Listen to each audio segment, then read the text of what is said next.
Well, greetings everyone, and welcome once again to another Wednesday night here at the Sports Crib, home of the Sports Crib Network. I see some of the guys are already in the queue and raring to go. Not sure whether Bo is going, Demetrius is going to be able to join us tonight or not. But hopefully him and Don will be able to chime in. Mr. Jeffrey Fan will be joining us to talk a little ACC news, and maybe he'll give us a little preview on the upcoming basketball season. As usual, let's get rid of all the commercial stuff. As you can see down on the bottom of the page, you can subscribe and donate. Cash App is $JE King 3. All proceeds go to helping us keep our show on here on the YouTube and Facebook. I see Bo is in the audience. How you doing tonight, Bo? Great. How are you? Oh man, always good to sit around and talk with you guys on Wednesday night. Talk a little sports. Dave, how's it going? Doing all right. Good to see you guys. Yeah. Me and Dave had an exchange on his clubhouse show Monday night. I talked to a few of his guys, and we kind of talked about one of the things that we talked about here on the Sports Crib as far as the officiating. And I see Don is here, but not here. In the spirit of Halloween, he is a simulacrum, a there he is. There's Mr. Hayes. What's going on, Don? A being of ectoplasmic nature. We can feel him, but we can't touch him. Don, how's it going tonight? The disembodied voice. Oh, hey, there he is. Maybe. How things going, Don?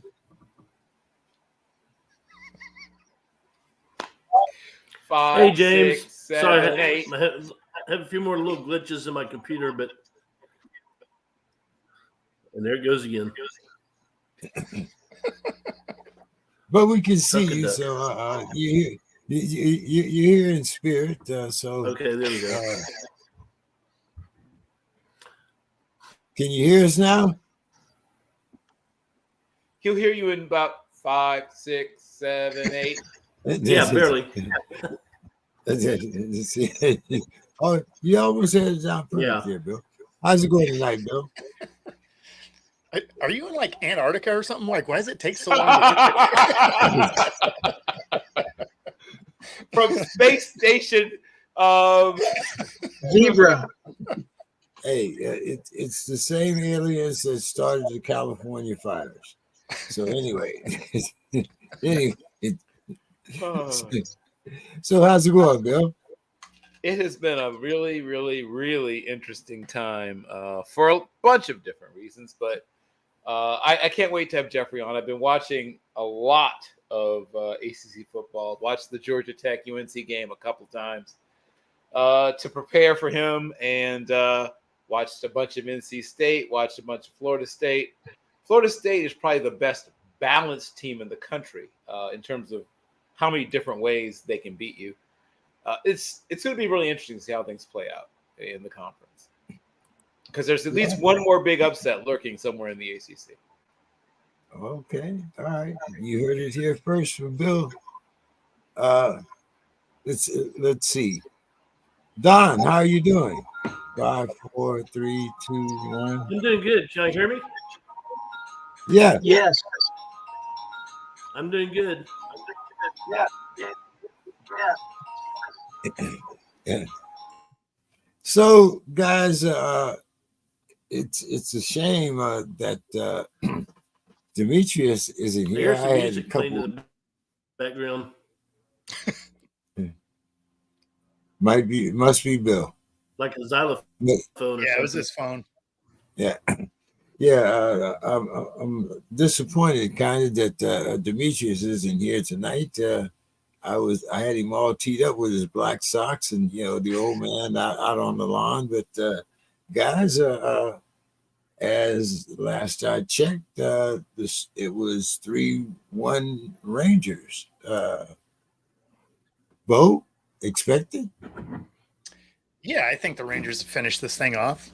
They're a team that has gutted out tough wins, series wins all year. Unfortunately, I got to see a lot of Rangers baseball because they're in my division, and it was mostly frustrating to watch because it wouldn't necessarily do anything flashy, but they found ways to win. And when it gets to postseason, that's how you win. Dave, you picked the Rangers to win too, didn't you? I did. And I guess it's tied up right now, 0-0, bottom of the fourth. Is the glass slipper over for the Diamondbacks tonight? Or? Well, with the 3-1 lead, I mean, to overcome that would be incredible. I highly doubt it. So, if it's not tonight, I'm sure the Rangers are going to pick up one more win. If they were to lose, that would be an incredible World Series choke, and I just don't see it. I think that the Rangers are going to win, one of the next games. Don, do the Rangers end it tonight?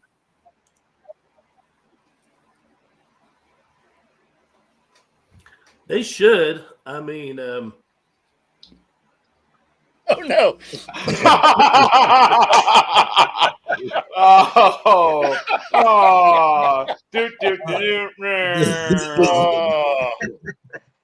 Almost. He almost got to participate.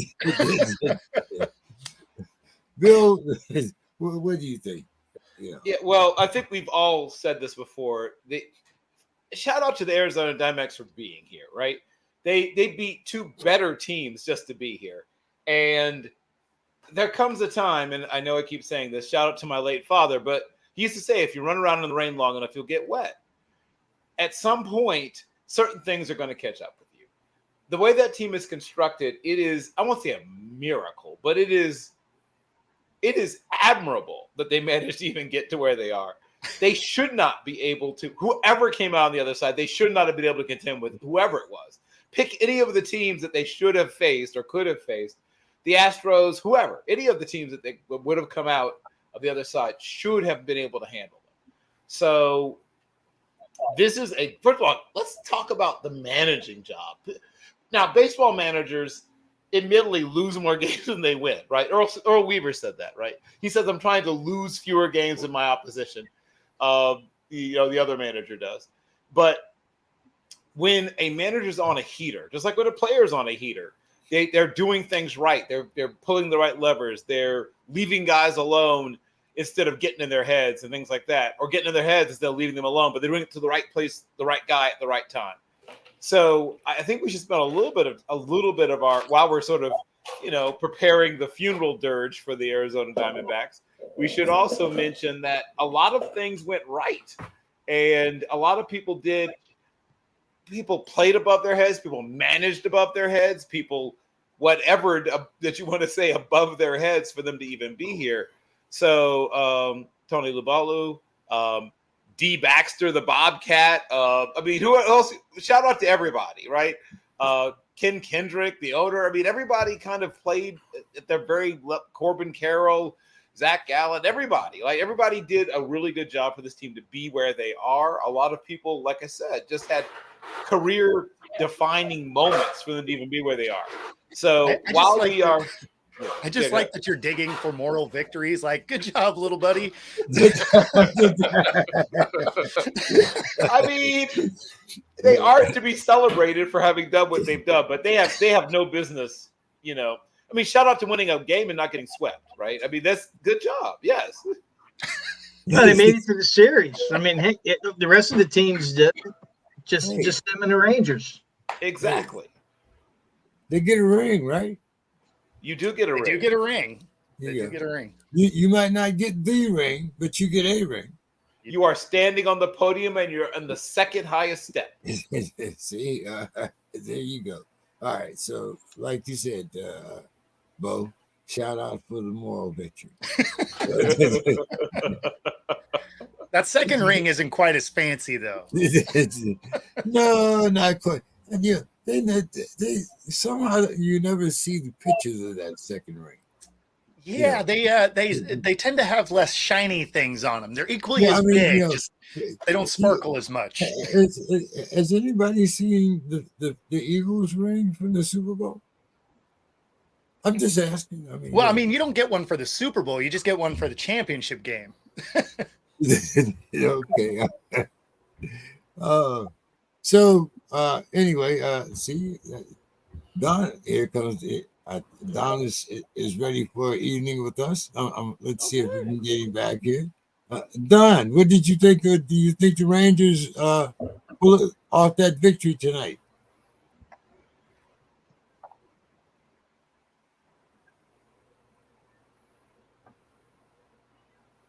You might not have Think heard of what? Don, There we go. do you think the Rangers pull off the victory You're frozen, tonight? Jay. Say, No, I mean, sure.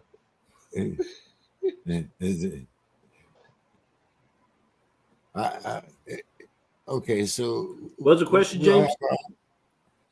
Do you think the Rangers pull off a victory tonight? Saying it louder doesn't help, James. They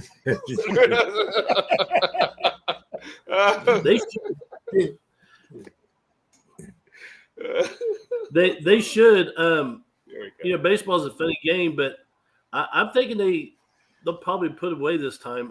The Rangers have disappointed me so many times in the past, even back in the days they had Hugh Darvish pitching. But I like this team. The fact that they got past the Astros still baffles me, but I think they can put it away tonight. Okay, all right. So let's see. Can we go on to the second question of the evening when we talk about baseball? Maybe we can get Don in another one here. Let's see. All right. What was our second question here? Okay. And Bo, I think I'm going to start. No, Bill, you're the statistician here, so I'm going to start with you, and the rest of us will just kind of listen and join in. Games 1 and 3 were the latest with the fewest watched ever in a World Series game. Who thought it was a good idea to put the series up against Monday Night Football? Okay. So this is where I guess I'm going to channel my friend Demetrius Verghese. I remember when they would put the World Series on at 1 o'clock in the afternoon, and we liked it. We would cut school. We would sneak away from our jobs, lie to our wives, and watch the ball game. And that's how it was. And then we should go back to that.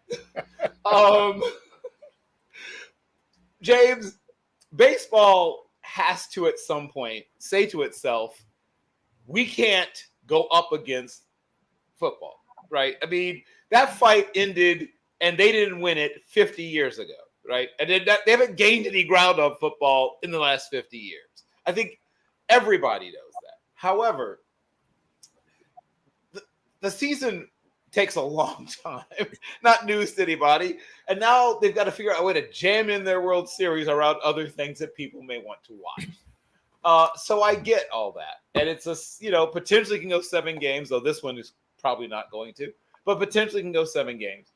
So they're trying to figure out before, snow starts coming down, how can we get our sport, which is essentially a summer, spring sport, over before literally the temperatures drop into the 30s, which makes sense if your sport is essentially a pastoral game played in the out of doors. So I get that they can't wait but so long. But yes, I would have tried to find a way to stick that sucker in at a time when you weren't up against essentially a unstoppable juggernaut. Well, the few remaining unstoppable juggernauts on television, right? There's a very few. If you look at television ratings from the past, it throws you off, right? Because you'd get fired for getting what would get you like television ratings have changed so much. Nobody's broadcasting anymore. Everyone's narrowcasting. Hey, how are we doing amongst 14 to 19-year-olds who are also Twitch gamers, right? I mean, like you're looking at the metrics so differently nowadays. How are we doing with people that buy this brand of car? How are we doing with? So you're not worried about the big number anymore. But here's the number you still worry about when you are a sport: 18 to 34-year-old males. How are you doing with 18 to 34-year-old males? Beer drinkers, truck buyers, pizza roll shovelers. How do you do with that age group? The people who still spray that disgusting Axe body spray on themselves, right? How are we doing with that demographic? Because if you can still hold on to that demographic, you'll be okay. But guess where baseball is softening each year after each year after each year? It's losing a little bit each year. It's the key demographic, the sports demographic. So I agree that I would not have done that. Hey, doubleheader on Tuesday. I mean, like, there's got to be a way to do this where you aren't shoving your face into a wood chipper. So, yes, I'm agreeing with you that taking on boldly and courageously challenging. I mean, Don's a bit of a military / Texas historian. It's one thing to be trapped or caught at the Alamo. It's another thing to run towards the Alamo, right? And say, this seems like a good place for a picnic. So I will say that in the future, yes, baseball, if possible, do not counter program versus Monday Night Football. Yeah. Bo, I mean, it wasn't like it was the Eagles and the Cowboys. This was two teams with a losing record. Yeah, well, I mean, it doesn't help that it's a couple of teams that historically people don't care about either. Like it's not like it's the Yankees are in there or the Red Sox or the Dodgers or something like that. It's something that has, national followings to them. It's the Rangers, which isn't the most popular baseball team in Texas. And then it's the Diamondbacks, which so it's one of those where it's like it didn't have to be an awesome Monday night game to outweigh game one of what was thought to be kind of a snooze fest of the game, the first game of the World Series. Now, ultimately, there was it was like 11-1 or something. So, I mean, there was some firepower in that game. But, yeah, I mean, it is a World Series where it's a couple of teams where, there's outside of regional fans, it doesn't have a lot of draw. But Dave, during our generation, like Bill said, if it was at 1:00, people were running home to watch the World Series. I believe when the Orioles and the Pirates met, a couple of those games were early afternoon games. I mean, it was the World Series. Now it's kind of like, it's the World Series. Yeah, I mean, even before that, I can recall the '68 World Series between the Tigers and the Cardinals. And I was in school, but our teacher had put the game on. We watched the game in the classroom. And that was not uncommon. And so I think that there has been a big shift. I think, to Bill's point, the NFL has completely outmarketed the Major League Baseball. I mean, the NFL has made events almost year round. Yep. And so, I mean, even to the OTAs, the training activities, even before training camp, that becomes the draft as an event. So what they've done is they've gone around the calendar where Major League Baseball hasn't. Last week in my closing comments, I talked about Bill Mazeroski's walk-off home run and the celebration that they do every October 13th. That was the 7th game of that World Series. If this game went to 7 games, then that's a 3-week difference. And it's a big difference going from October, mid-October to the first week of November. Exactly. So almost, I think what they have to do is, because they've created more playoffs, well, they need to do something to try to shorten the regular season.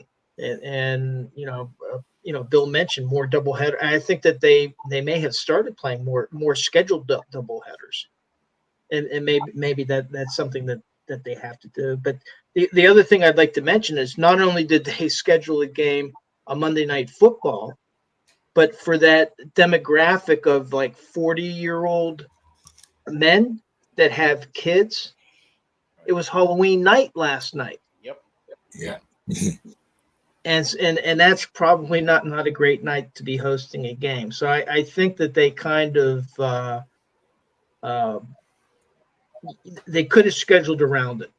They could have somehow scheduled around it. I think Monday Night Football, Halloween night. They have a little bit of flexibility in what days of the week that they choose to play the final game. So Why not tonight and Thursday? Right. Yeah. And one like quick thing to sort of piggyback on what David just said.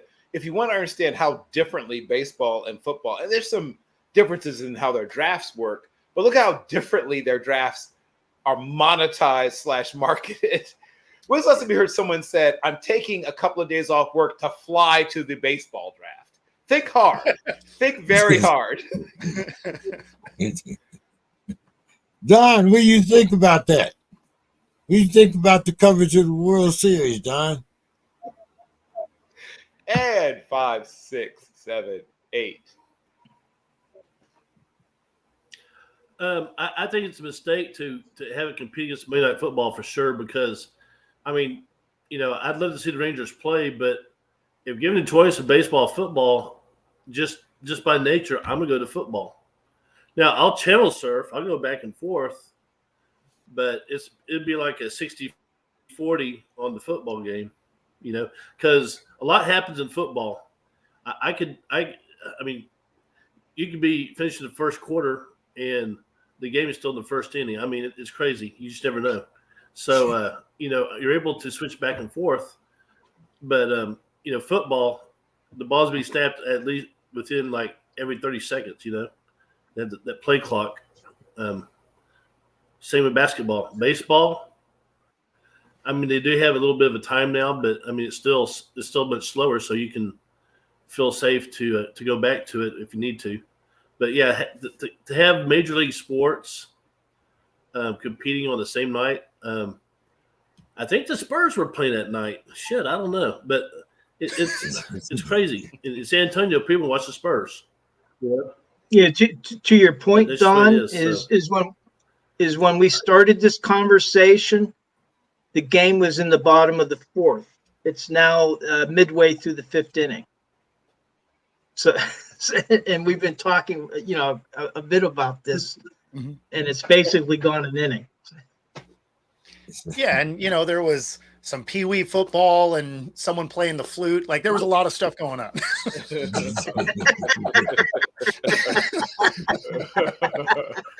just snatch the moral victory right out of there.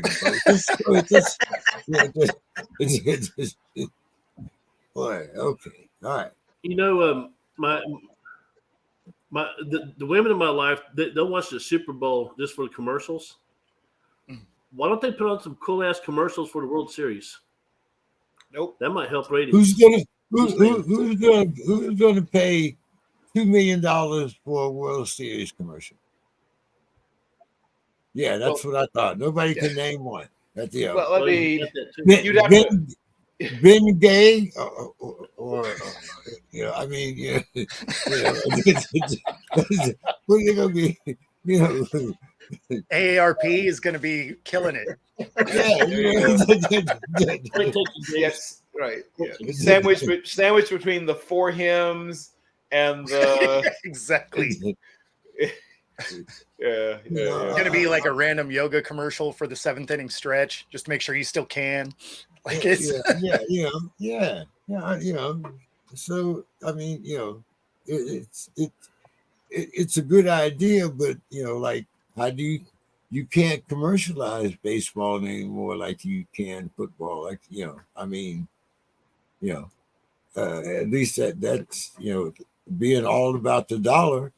Baseball. I mean, is there a baseball? What's the guy that used to pitch and only have two guys, one in the outfield and one in, maybe you need a couple, games like that or something, in between, at the 7th inning stretch or something. I mean, So we've raced hot dogs. We've had the mascot race. I mean, what's left? Now they got to start doing it like the Banana League, where they like bounce the ball off the ground and then get the out at first. Or,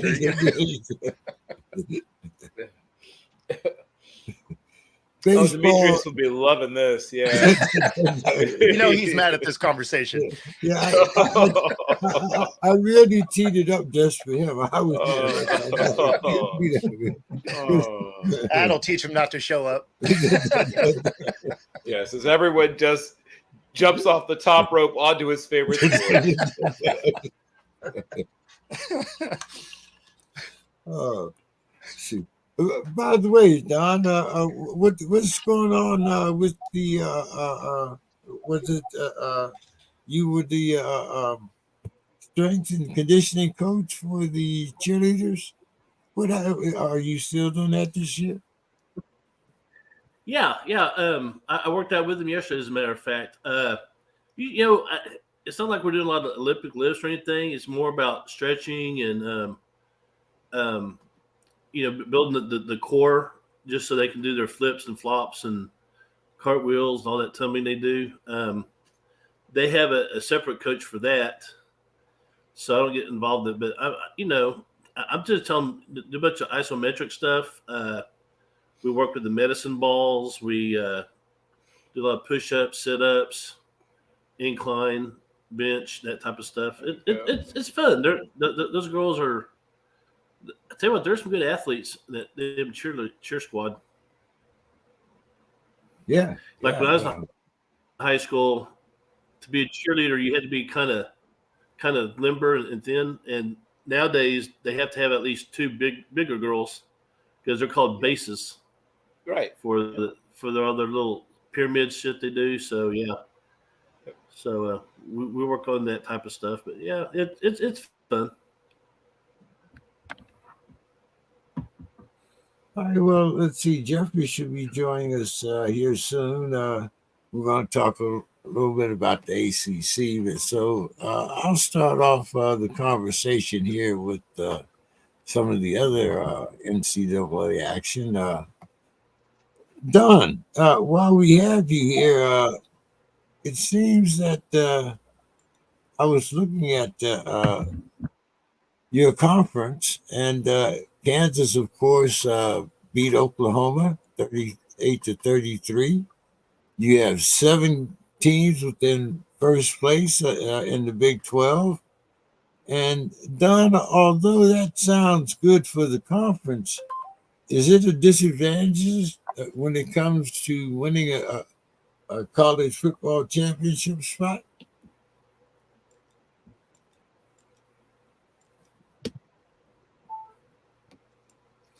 Can you repeat that question? You broke up toward the end. I said, is it possible that it's a disadvantage having so many good teams in your conference? Is it a disadvantage trying to get to a college football playoff spot? Yeah, so right now we have a traffic jam at the top of the Big 12. It's Texas, Oklahoma, Kansas State, Oklahoma State. Texas plays Kansas State Saturday, and that's going to be a humdinger of a game. I'm thinking probably one possession game, decided in the fourth quarter, maybe overtime. I think Texas defense will probably pull it out for us.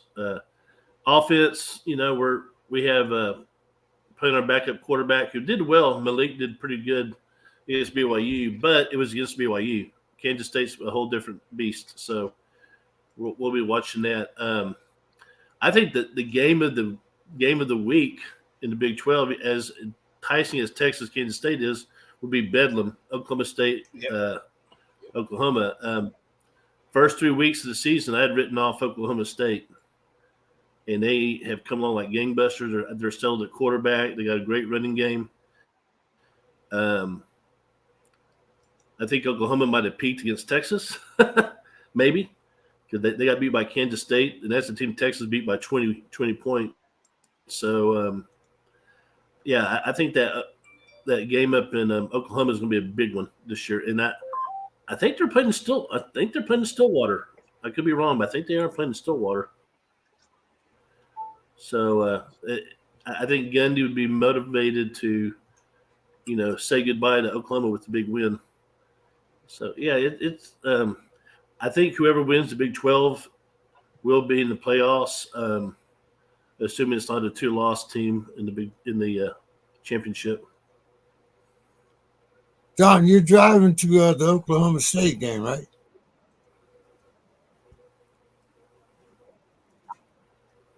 We all know how much Don hates driving in the state of Oklahoma.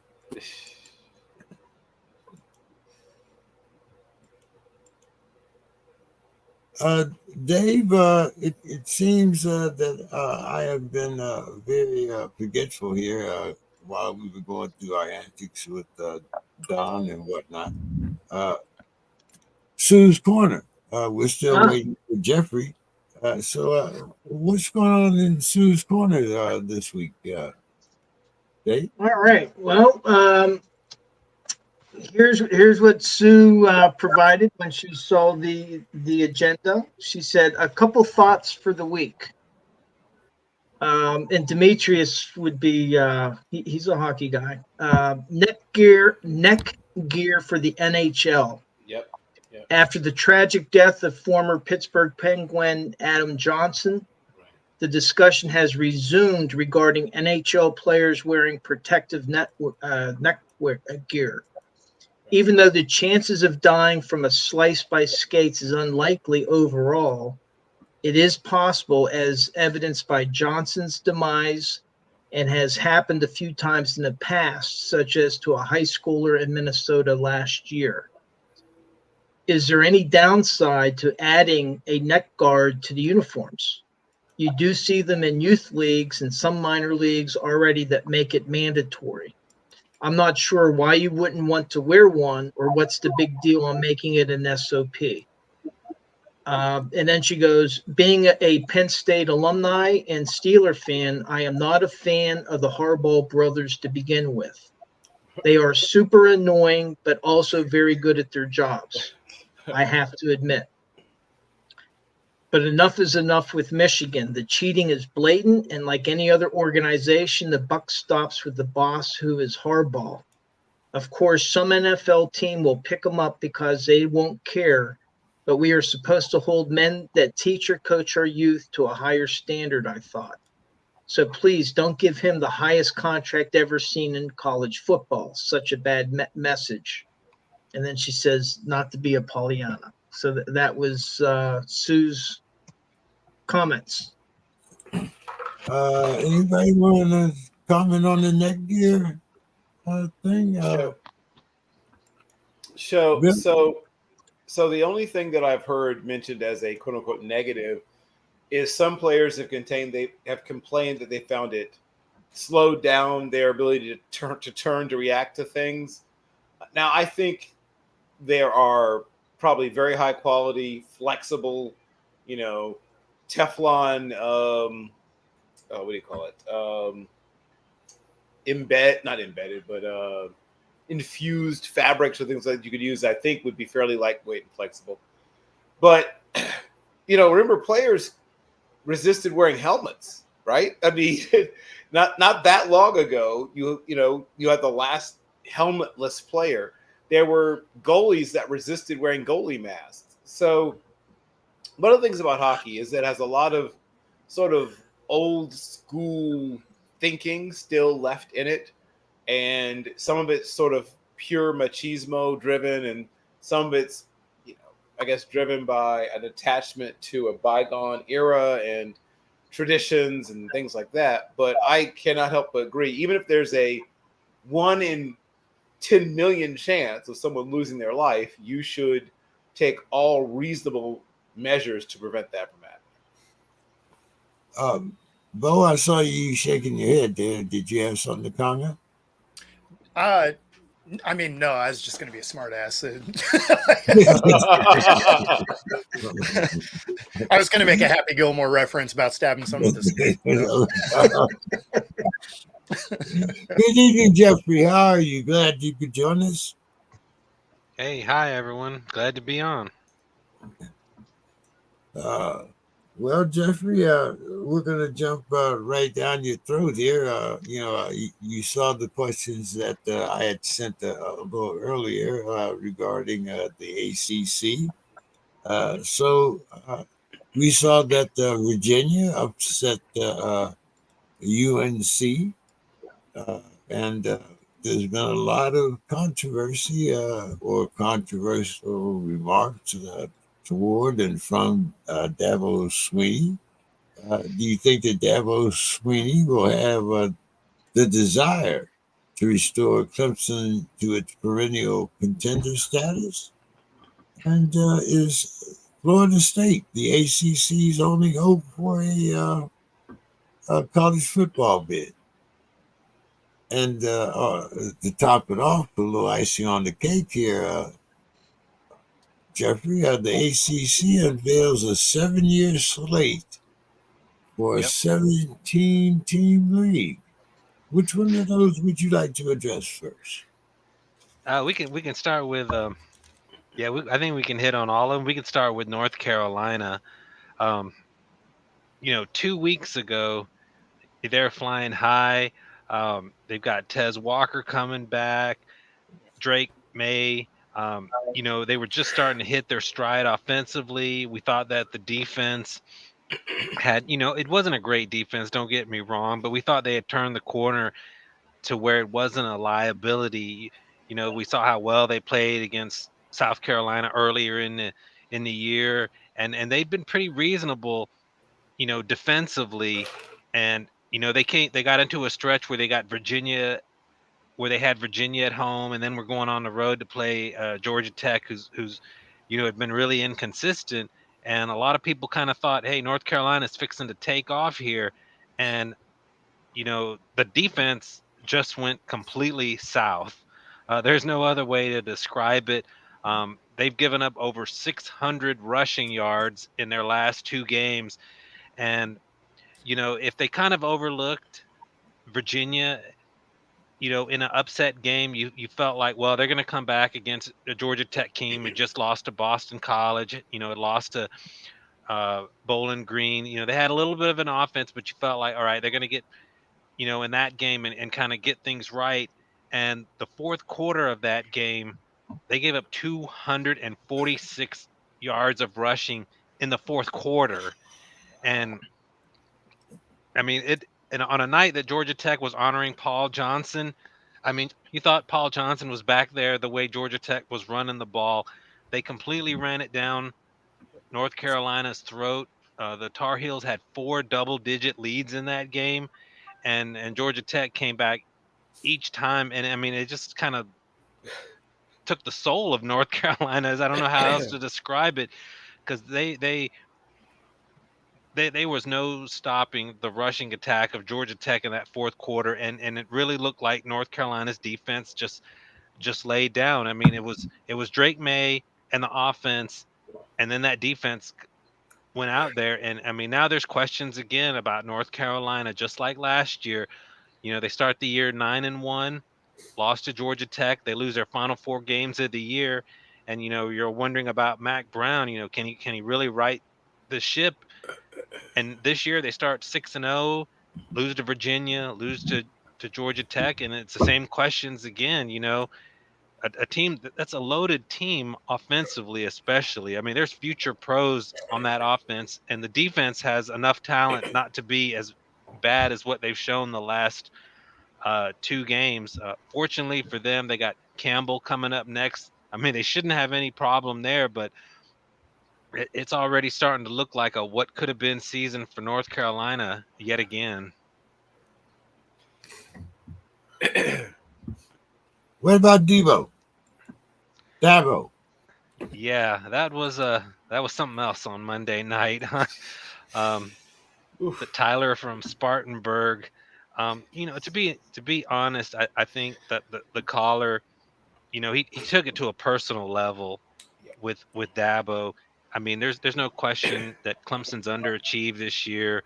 They're having their worst season in over a decade. Dabo's got a lot to answer for, but and I really thought in his response that it really wasn't that bad. I felt like from Dabo's side, he kind of went off the rails at the very end of talking to this caller, but it got personal, and that just made it the whole thing kind of weird, and you know with fans like that, I think Dabo didn't handle it the best way. That should have been just one of those things where even though the caller took it in the personal direction, he just should have said something like, "Hey, we're having a disappointing season. I'm here. I'm going to try to right the ship and try to have as best season as we can finish with. We're still working on things." Um, I think David Hell or someone from ESPN said it was kind of like punching down, and then Dabo goes back the next day and kind of doubles down on this call. And the Clemson fan to me is saying like, all right, Dabo, just focus on Notre Dame. You got to have that win. Don't worry about this caller who went in a direction he shouldn't have, in my opinion. And I think there is a fire still with Dabo. um, I don't think he's satisfied with where Clemson is. I don't think he's satisfied with where the direction is going. Now, will that motivate him to, embrace the transfer portal? I don't know. I mean, he's kind of stubborn like that, but I think he's definitely going to be not satisfied. If he were to leave Clemson in this state, and you just look even across the ACC. I mean, you see Georgia Tech, they got a transfer quarterback from Texas A&M, Haynes King. He's National Quarterback of the Year. Florida State got pros at wide receiver, Keon Williams, Thrash at Louisville. Another transfer. I mean, even across the ACC, and if you go across the country, I mean, there's difference makers, being found in the transfer portal, and not just going to, the blue blood programs. I mean, they're making a difference even at the lesser schools. I mean, I really think he has to, and I'm not sure there's anyone who doesn't think he needs to embrace the transfer portal, at least to some extent. I mean, they got major issues at wide receiver, in my opinion, at Clemson. They can't stretch the field. They're very easy to defend. So any quality defense just basically loads up at the line of scrimmage and hope, Cade Klubnik makes a play, which, I mean, he's struggled at times this year. And the problem is they just can't get people down the field. And I think that's a big reason why their offense has struggled so much. And, you can't tell me he couldn't have found maybe a receiver or two in the portal, that's that could have helped that team out. Yep. But I definitely do think, Dabo still has that fire in there to try to get Clemson, back where it was a few years ago. And I do think with the expanded playoffs, that's going to help because they're struggling this year, but there's no reason why they can't be a top 12 program in the next couple of years. So getting back to the playoffs will definitely help that. I think, yeah, he's got that fire in him, but I don't know if it's enough to embrace that portal, which is I think is a must. Well, there was once a famous Alabama coach that said that he'd never have Negroes playing for him. Do you think Dabo might change his mind too? I mean, I hope he comes to that realization to embrace the portal. I hope That's a so. rough parallel.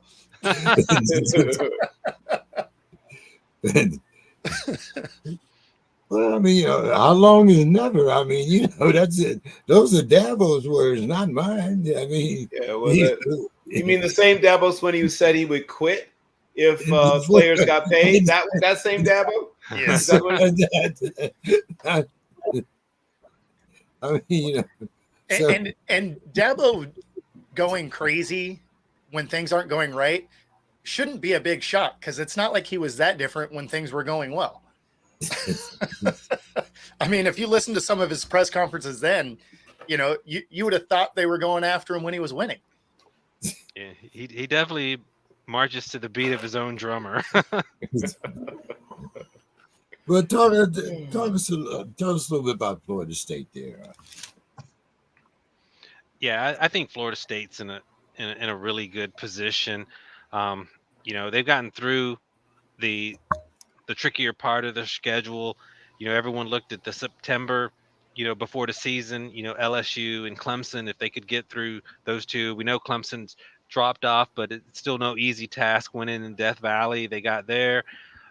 They have the win over LSU. They played a feisty Duke team, took care of them, and now the schedule really opens up. And they got Florida at the end of the year, but I mean, if you can't beat Florida, you're probably not a national title contender anyways. And then you look towards the ACC championship game where I thought maybe a team like North Carolina, with their ability to pass the ball, could exploit some of their issues on the defensive side of the ball. But it looks like most likely they'll end up playing Louisville. Yeah. Yep. Who hats off to them. I mean, I think they've played at a higher ceiling than anyone else. Their ceiling has been higher than anyone else in the ACC, outside of Florida State. What they did to Notre Dame was no fluke. I mean, they played extremely well in the second half of that game, but I think Louisville is one of those teams that right now, they're a lot better than people thought they would be, but they're kind of, playing above their weight class at the moment. And they're a lot better at home than they are on the road. And if Florida State were to meet them in the ACC championship, I mean, the Seminoles would be, a prohibitive favorite in that game. And I love the way Jordan Travis is playing. I mean, right now you feel so comfortable with him at quarterback, and he's getting healthy. He got a little dinged up in the Boston College game. I don't think he was 100% healthy against Clemson, but now he's starting to look like the quarterback you saw in the second half of the LSU game, and there's just a confidence with him at quarterback, which I think permeates the rest of the Seminole team. And you're going to need a pretty spectacular effort to knock off the Noles, prior to the playoffs. I mean, if they get into the playoffs and they're playing a team like a Georgia, or Ohio State, they just might not have the total depth of talent to hang with them. But prior to that game, to those games, Jordan Travis, he's carrying that team, and they feed off of him. He's poised. He never seems panicked, and that's the same way with the Noles. They've been in a couple of close games. They got in a close game with Boston College. It was close for a couple quarters with LSU. They were down on the road against Clemson, but there was never any panic to them, and that's what I like so much about the Noles and about Jordan Travis at quarterback, and I think you will see them run the table, win the ACC, and get into the playoffs. Okay, well, we'll definitely be keeping track of that. The 14, Ohio State, Georgia, Florida State, and Michigan. We'll see how this plays out. So, Bo, Arizona stunned number 11 Oregon State 27-24. And number 8, they snapped number 13 Utah's 18-game home game winning streak, beating them 35-6. Bo, you talked about this Oregon team. Tell us about what's going on there in the Pac-12. Yeah, I mean, the worst thing for the Pac-12 this year is, I mean, as it sits right now, they still have 7 teams in the top 25. So it's going to be hard for them to get into that Final Four just from them beating up on each other. You look at it right now, and they have Washington and Oregon sitting 5 and 6 in the new rankings, right?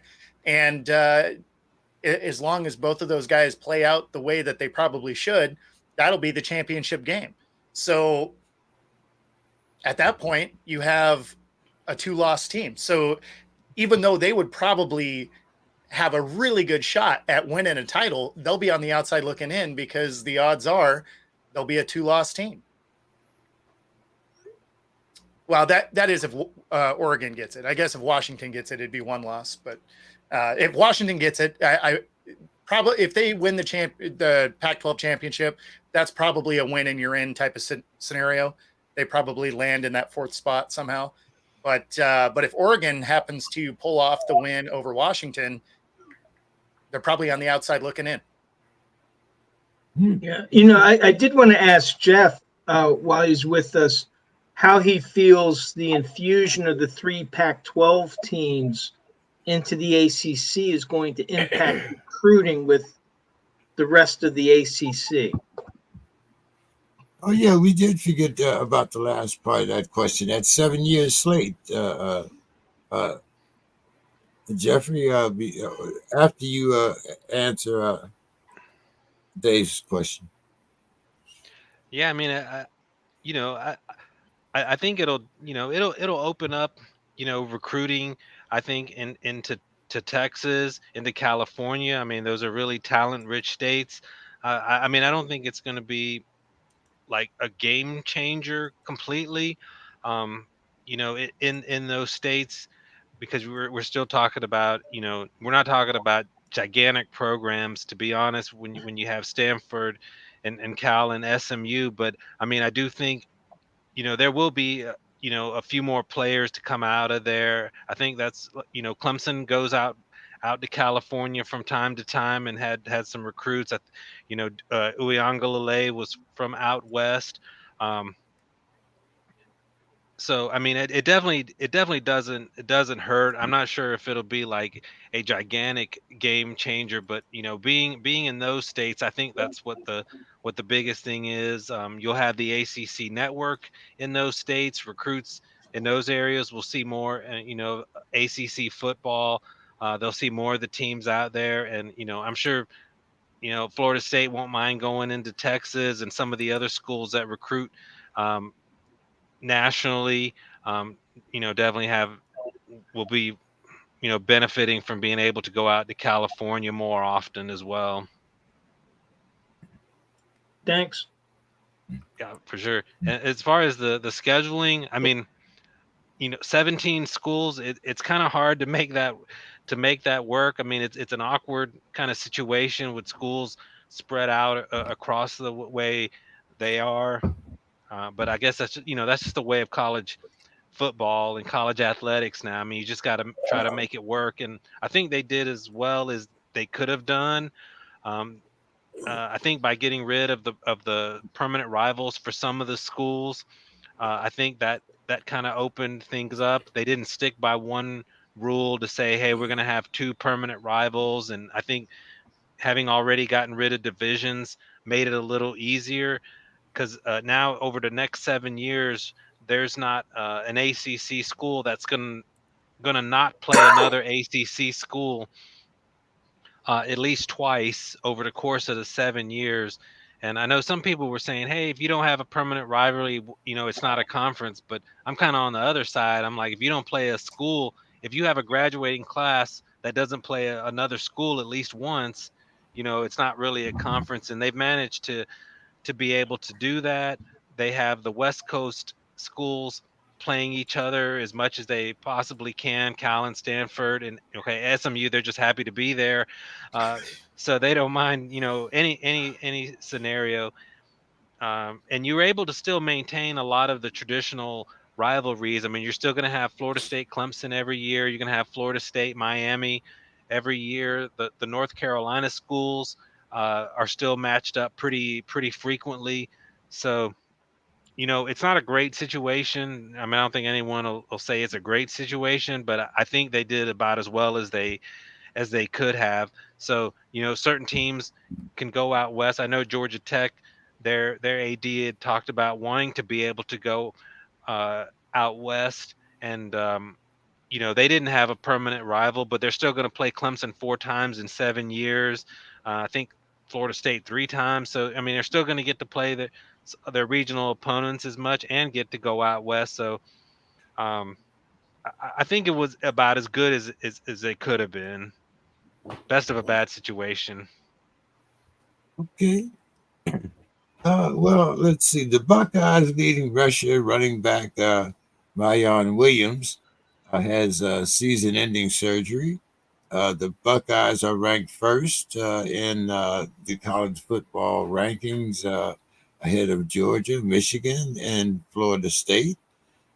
Kirk Hershey says it's no surprise that the Buckeyes are number one. But we got our own college scouting expert here, and we'll ask Mr. Bill Carroll if he agrees. Is it no surprise? Is that what you're asking me? Is it no surprise? Here's what I will say about that. Ohio State has the best resume of all the teams in the top 4. They have the best resume, most impressive resume so far. I don't think they are as complete a team as Florida State. I like Florida State's defense better. I think their quarterback is better. I'll give the wide receivers check mark, obviously, to Ohio State. With the loss of Mayan Williams, I think that puts the running back check mark in Florida State's category. I think Florida State has the better secondary. I think I'll call the defensive fronts essentially a wash. I'll call the linebacker core for Florida State. Offensive line, I'll give a slight edge to Florida State. So if you're just going by position, player by player, Florida State's a slightly better balanced team all the way across the board. Special teams, essentially a wash. Coaching staff, I'll give a slightest of edges to Ohio State. But nonetheless, once you're done, I just feel if they were to play 10 times, I think Florida State would win 6 out of the 10. So the only thing that, like I said, they really sort of helps Ohio State is that the national perception is that they have, I mean, not just perception, there's some reality. They've played the tougher non-conference schedule and probably the slightly tougher conference schedule. So the ACC, however, has been more competitive top to bottom this year than in recent years. We just saw Pitt knock off, not just saw, but not long ago, saw Pitt, which might be the worst team in the conference, knock off an extremely impressive Louisville. Duke was sort of the talk of the town for a little bit, and because of a great high quality win versus Notre Dame. So there's sprinkled throughout the ACC. There are a lot of good football teams, a couple of bad ones, but mostly good ones. I mean, once you get beyond Syracuse and Pitt, I mean, look at the resurgence of Virginia Tech. Virginia Tech, conceivably, we talked about the championship game. If Virginia Tech runs the table, right, they have a shot. They're 4-1. Sorry, 3-1. 3-1 in conference. So they've still got a shot. So Florida State, Louisville, and Virginia Tech, at least in terms of conference record, are the top 3 teams. Now, obviously, they're not the top 3 teams in terms of, the best teams in the conference. I think Miami will pull its act together at some point and look like the team we thought it would. But they're a good team anyway. NC State's wildly inconsistent. Boston College is a threat, right? They're a team that teams have made the mistake of underestimating. They're going to, be in a solid bowl game. I mean, they might be in a better bowl game than Clemson, right? I mean, it sounds crazy to say it, but Boston College is going to be 8-4 this year, or possibly 9-3. 9-3 is unlikely, but they could be 8-4. So this is a good conference, but they're not perceived with the same eyes nationally that the Big Ten is. But I think the bottom of the ACC would beat the bottom of the Big Ten pretty soundly. Actually. Yeah. Hey, Bill, what do you think happens when Ohio State plays Michigan at the end of the season? And do you think that Travion Henderson is he going to be back playing? With Williams out. Well, their hope is obviously he should, if things work out as they'd hope, he'll be the load back. McCord has played well mostly.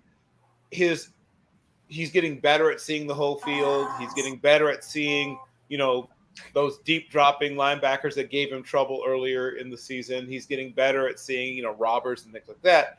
You still get scared a little bit when he's throwing the ball to the middle of the field, but he's got a big arm. He's got, I would say the second best, shout out to Washington, wide receiver group in America. Obviously, maybe we talked about Keon Coleman, but Keon Coleman, Roma Dunes, Marvin Harrison III. There's a handful of guys that are going to be fighting it out to be the first wide receiver drafted in the upcoming draft. Don't forget Leggett. That kid's a freak. But there's a tremendous amount of talent, like I said, on both teams. But how long can Michigan drown out all the stuff that's going on around their program? Thus far, it's looked like they've managed to sort of block it out, but can they do that forever? I just feel like Ohio State probably prevails in that game, unless, like I said, if Michigan somehow can manage to ignore everything. I mean, that's a real testament to their culture if they're able to not pay attention to all the things swirling around their program and still close out the season undefeated. But I just feel like Ohio State. I thought Ohio State was going to win even before all this stuff happened. It was going to win the Big Ten this year, and I haven't moved off of that. But Bo, someone on this panel picked Notre Dame and Penn State to beat Ohio State. Kind of sounds like he's jumping on the bandwagon to me. What's your thoughts? Picked them both to beat Ohio State? Yeah, he picked Notre Dame first to beat Ohio State, and then he picked Penn State to beat Ohio State too. I did pick Penn State to beat Ohio State. I don't like to pick Notre Dame to beat anybody. So there's a commercial. When they throw the red flag, can we go back? You should definitely throw the red flag on this one. I don't like Notre Dame that much. I said they were overrated. I remember distinctly saying Notre Dame was overrated. Yes, you did. But you also said that you didn't have any faith in Ohio State's quarterback, and you thought that Notre Dame had the edge. Oh, well, I said Notre Dame was much better quarterback, and they do. I mean, that's still true. Hartman's still a better quarterback, but I don't trust the rest of that team. And you picked them to win. Roll the tape.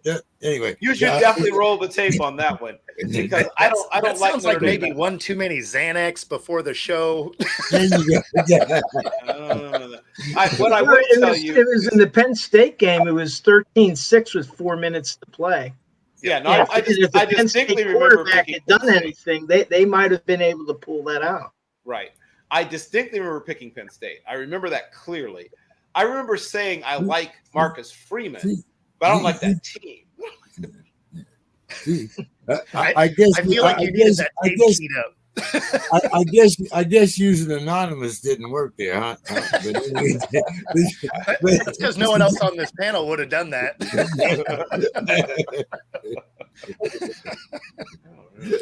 I'll have to go back and check my notes because I looked at that game pretty carefully, and other than the quarterback position, every other check mark went to Ohio State. They have the better defense. They have the better team speed. Their wide receiver core is 14 times better than Notre Dame's. I like their running backs. Well, I didn't estimate it's been a pleasant surprise this year, but I thought Notre Dame's running back position wasn't as good as Ohio State's as a whole. Why would I have picked Notre Dame? No, actually, I know why. It's just low key. My picks are sponsored by DraftKings. I get paid by you guys losing. Take my pick. Unless it was the points. Unless it was the points. Now that would make sense. Maybe I didn't like the spread on that game. That's the only thing that could have possibly made sense. So I'd have to go back and look what the spread was in that game. I might have looked at the point spread and not liked it. So, Bo, are you picking Ohio State over Georgia, Florida, and Michigan? Florida State, excuse me. Man, it'd be tough to pick them over Florida State. I really like how balanced that team is. The rest of them, I mean, they got a shot for sure. Not to say that they don't against Florida State, but I really like the construction of that team. That'll be a tough outing. It'll be a fun watch. Like, that'll be a great game to watch. But I think Florida State wins that game. Don, can you comment here?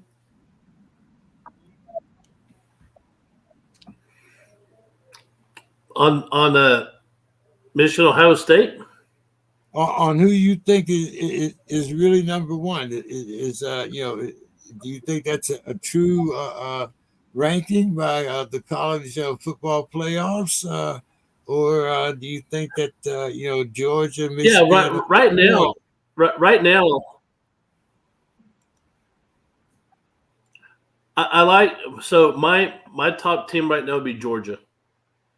Two-time defending national champ that's still undefeated until someone beats them. It's Georgia.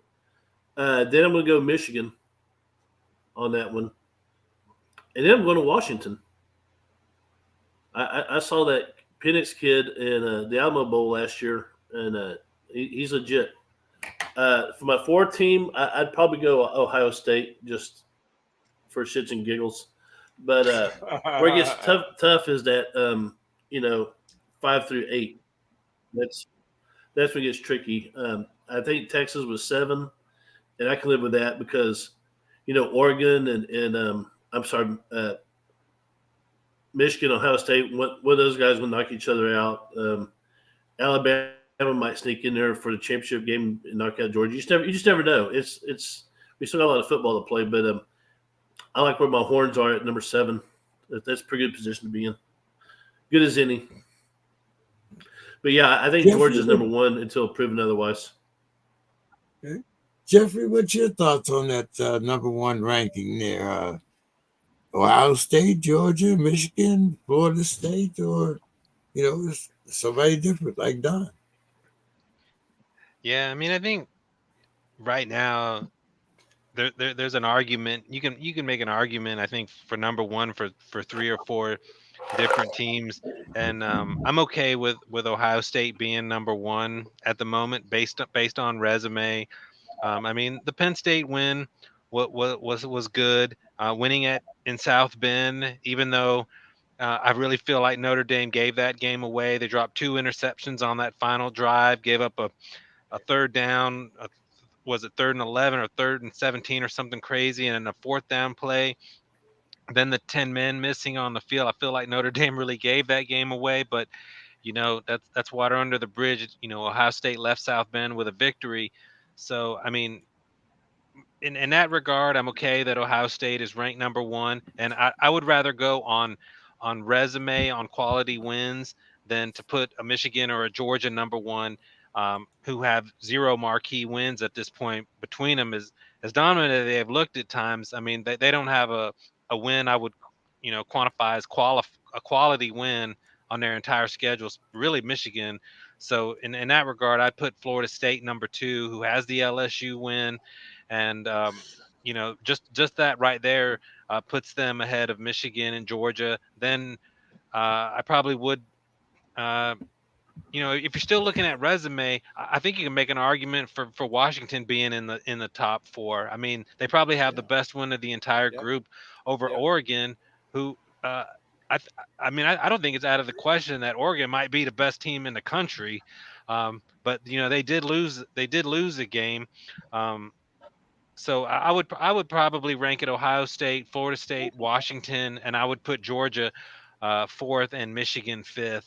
I just, as dominant, I know Michigan has blown out everyone that they have played, but I think you could put that schedule up with a number of teams and you would not have that different of result. I mean, if they go through and they take care of Penn State and beat Ohio State, I mean, they'll have their spot. But today, first rankings, I probably have them 5th right now. Oh, okay.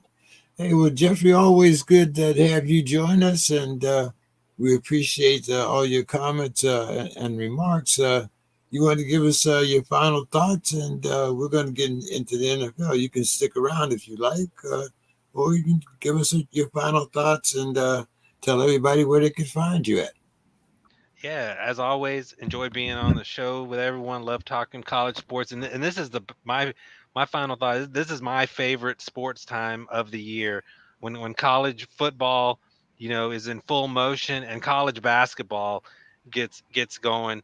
Um, I mean, I like college basketball probably equally to college football. So I'm definitely someone who starts watching in November and December and watching the tournaments. And so for me, November, December is like my favorite sports time of the entire year. I'm ready for college basketball. Next time I'm on here, we can get into that. Duke's got a top 3 team. Kansas is really good. UConn defending champions. So that's going to be a lot of fun. I'm looking forward to November and December on the sports calendar. Yes. And as always, you can find me at Talking ACC Sports and blogging at allsportsdiscussion.com on the ACC. And we'll see if Florida State can get into the playoffs. I'm liking their chances, like I said earlier, because of Jordan Travis. I think he's definitely one of the top 2 or 3 quarterbacks in all of college football. Yeah, Jeffrey, next. What are you Go doing ahead. Friday? What are you doing Friday night, Jeffrey? Friday night. Well, I tell you what I'm doing Saturday. I'll be going to the Clemson Notre Dame game on Saturday. Okay. We'll see if Dabo can start turning this thing around. You get a win over Notre Dame. It doesn't matter who'll call in. You can start saying, "Hey, we got some tangible progress." So next time Dabo will call Tyler and troll him. Yeah, it's funny. I'll leave with this. They're now selling T-shirts at some of the Clemson stores. Don't be a Tyler, be a Tiger. Man, that's amazing. I told you, boy. Hey, it's all about the business. Yeah. All right. Thanks a lot for All right. having me. All right. Hey, appreciate you, Jeffrey. man. Next time we'll talk a little basketball, or you can give us a basketball preview, and we'll see what progress Florida State is making. Have a good All night, right. Jeffrey. Thanks.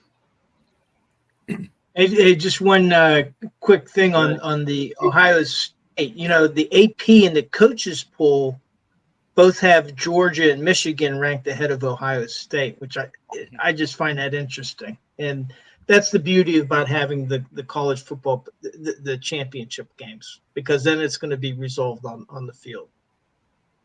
Yeah, I love it. I can't wait till we go to the 12 game format.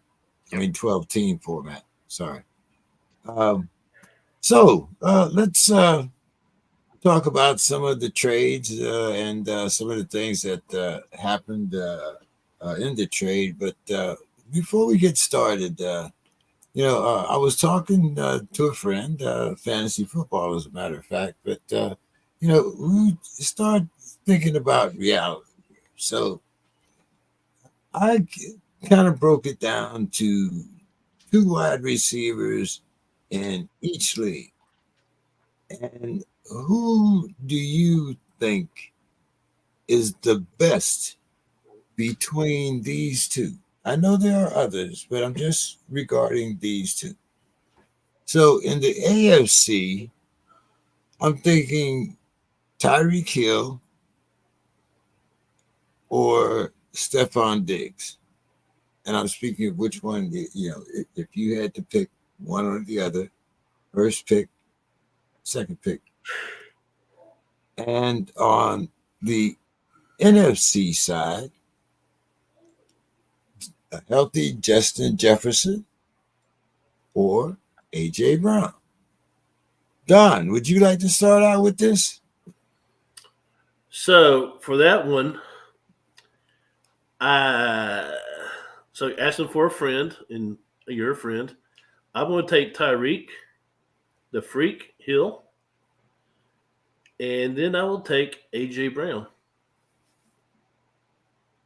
You got to give reasons now. You can't just pick them.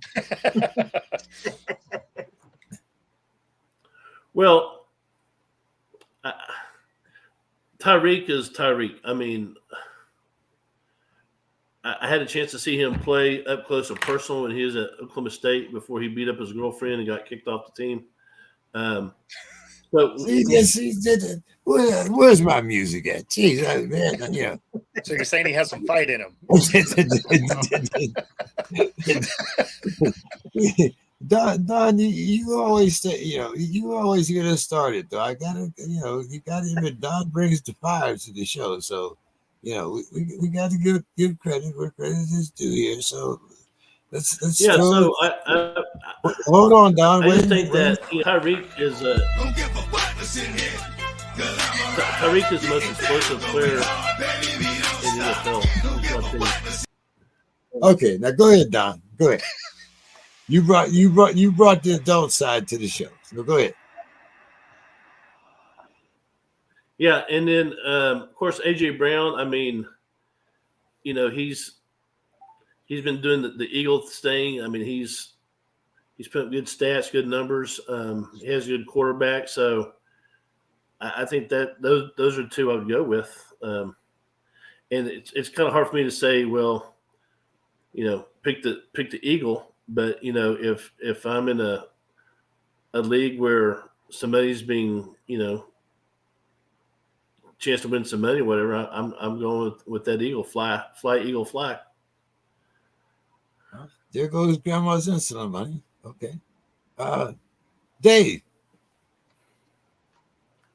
Well, I would go with Tyreek Hill. One, he's a year younger, and I was thinking more on my football team rather than fantasy football. But No, we're talking about real football here. We're not talking about fantasy points. We're talking about real football. Right, yeah, well, then again, the 7-time Pro Bowler, 5-time All Pro. He could end up in the Hall of Fame. Tyreek Hill. He keeps a couple more big years, and he could be a serious Hall of Fame candidate. Stephon Diggs, he's a game changer, but he's not Tyreek Hill. I don't think. I would go with Tyreek Hill. And Justin Jefferson's on injured reserve right now. That's why I said a healthy. That's why I would still probably go with AJ Brown, but I mean, because I have a hard time taking that out of the equation, because a big part of being a great football player, you got to be available. You have to be available. And so I would right now I would lean over toward AJ Brown. Big Ben was available, Dave. Yeah, absolutely. Doesn't mean that we should have played him the last 2 years. But that's another conversation. That's fair. Is it? Bo. Yeah, I mean, I would take Tyreek Hill just because Stephon Diggs, for whatever reason, doesn't always get consistent targets. Right? I don't know what it is, but he's not always found on game day. Whereas Tyreek, he is consistent, if nothing else. So I'd go Tyreek there. Plus, he has the ability to turn anything into a home run ball. So I would go that route. And then on the other side, I mean, you have to go with AJ Brown at this set. At this point, he's on a record-setting pace, right? So I mean. You can't ignore that, even if Justin Jefferson was available. I mean, when you look at what AJ Brown is doing, especially over the last 5 games, man, you gotta go with the guy that's getting it done. What do you think there, Bill? You got the final word on this topic. Yeah, so I would take Tyreek in the first, and I love Stephon Diggs, but Tyreek can do a lot of things that Stephon Diggs can do, and Diggs is a good athlete. I mean, 4.46 or 4.48 or something like that, which is nothing to sneeze at. But Tyreek deforms a defense. He makes the defense overreact to the things he does in a way that even Stephon Diggs doesn't do. And I don't know if I'd take any receiver in football over Arthur Brown Jr. I've watched every single snap that he's played this season, the original live, and then in all 22. And he's even more impressive in all 22 because you get to see what he does in the blocking game too. He's a terrific block. Like, he's a complete receiver.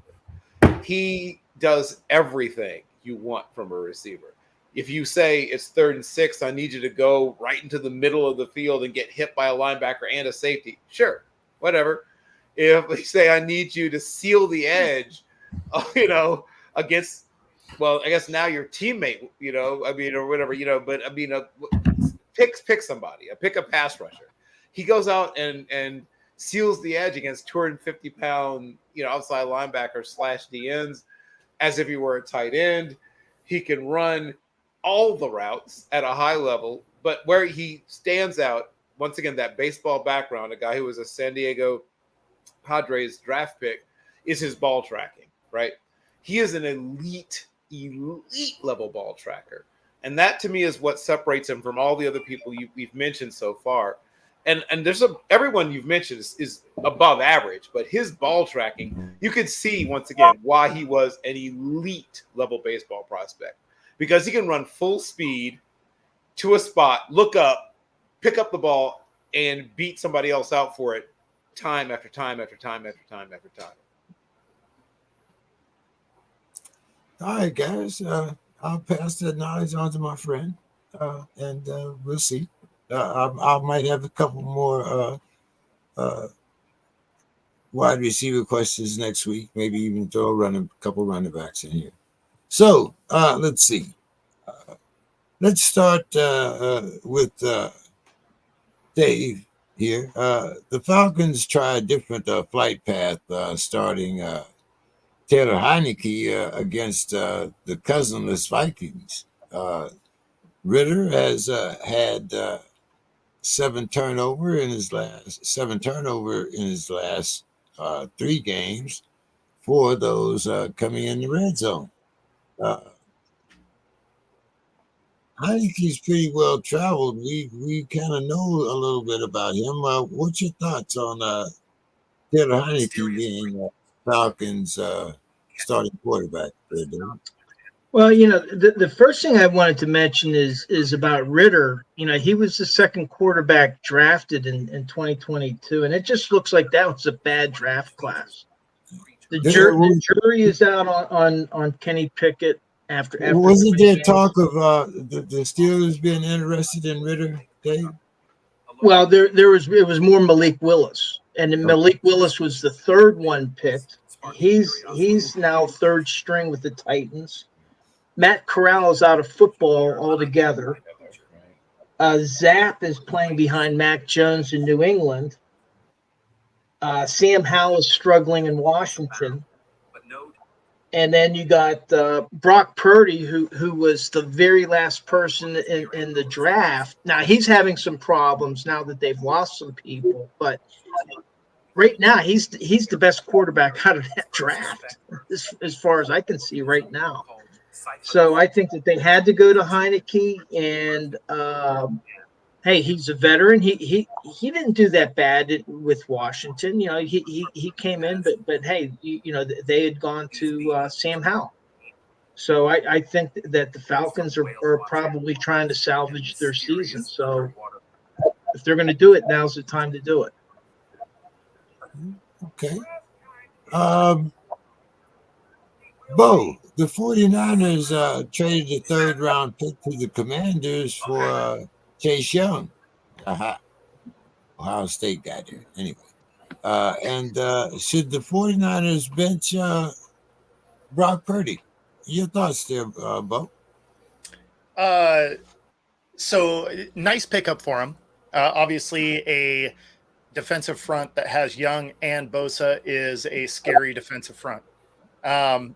No, they shouldn't bench Purdy. He is showing he's exactly what he is. He is a system player, and the system is broken with some damaged players at the moment. I mean, injuries make it exposes a quarterback that isn't able to play hero ball. He can play well within the system. He is the Geno Smith, the Jared Goff. He's that guy, right? Like, he needs the pieces around him to function, and he can play at a high level. If he has to go out and play Mahomes, Allen, Burrow, hero ball, he's not that dude. Like, he doesn't have that skill set. Just like you wouldn't have asked Trent Dilfer to do that, or Matt Ryan, or I mean, these guys they're just not that guy. So no, you shouldn't bench him. They're going to get healthy. Obviously, this helps their defense a little bit, which has been hurt. The last couple of weeks, and not so much hurt by injury, but hurt because man, they just played bad. So if they can get a little more pass rush, it'll help their secondary out. So no, I don't think they should bench him. They're going to get healthy.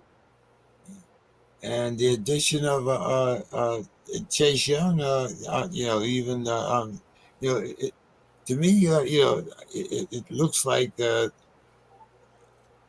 just got a little bit, not a little bit, but much better with that defensive pass rush. Mm-hmm. The one thing I kind of thought they were going to do is I thought they were going to add some offensive line, being with Debo out, and he is that outlet guy that creates so much havoc and opportunity for Purdy. I really thought they were going to get him a little more protection while he's still injured, but more defense. I guess that works too. Yeah. See, but you got I got an old Alabama stomping when I said that Trent Williams was the most valuable player on the 49ers last week, but that's right. I still got that.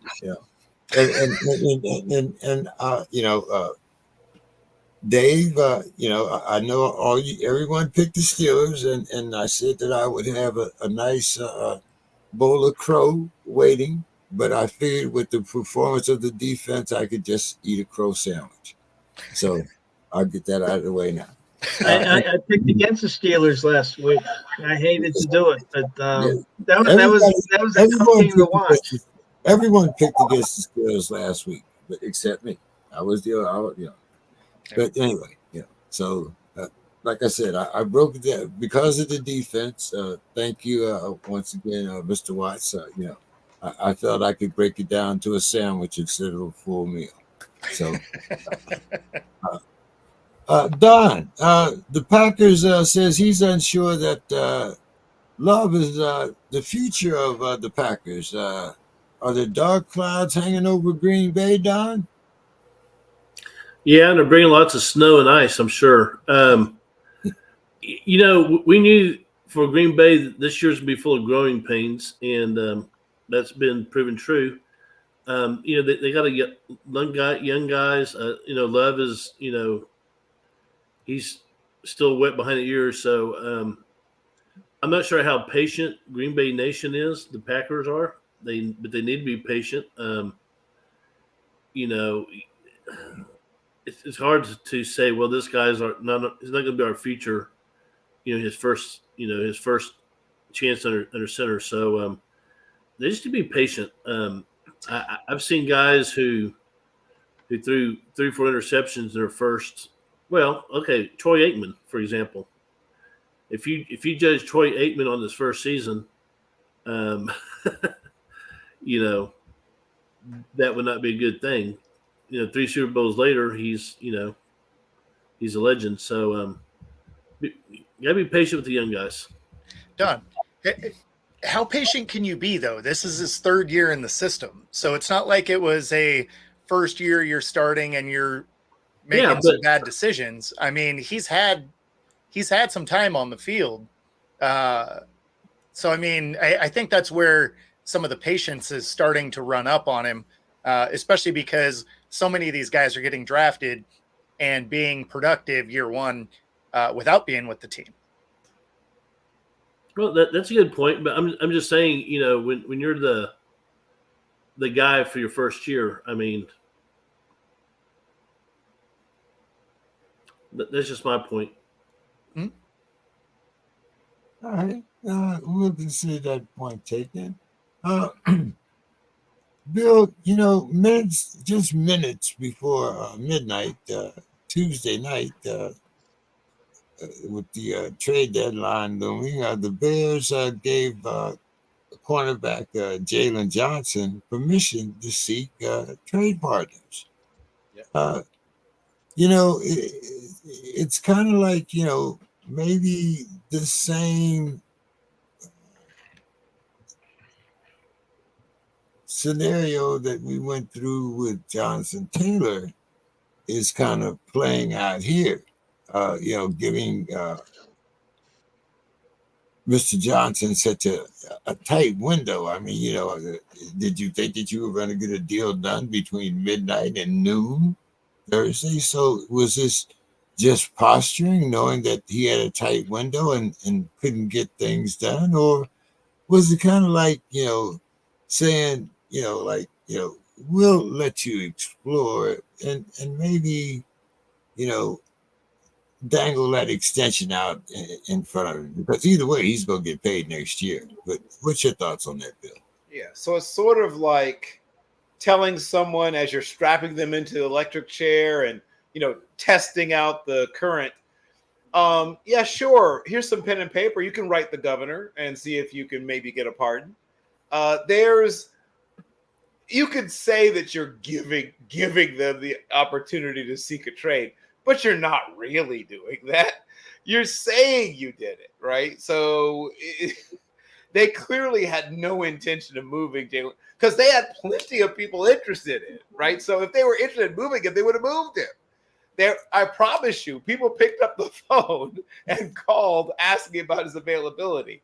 So to say we made you available at 11:59 and 53 seconds is rather disingenuous. So no, James, they did not really make him available, because if they had, he would have been traded. He would have been one of the first people traded in.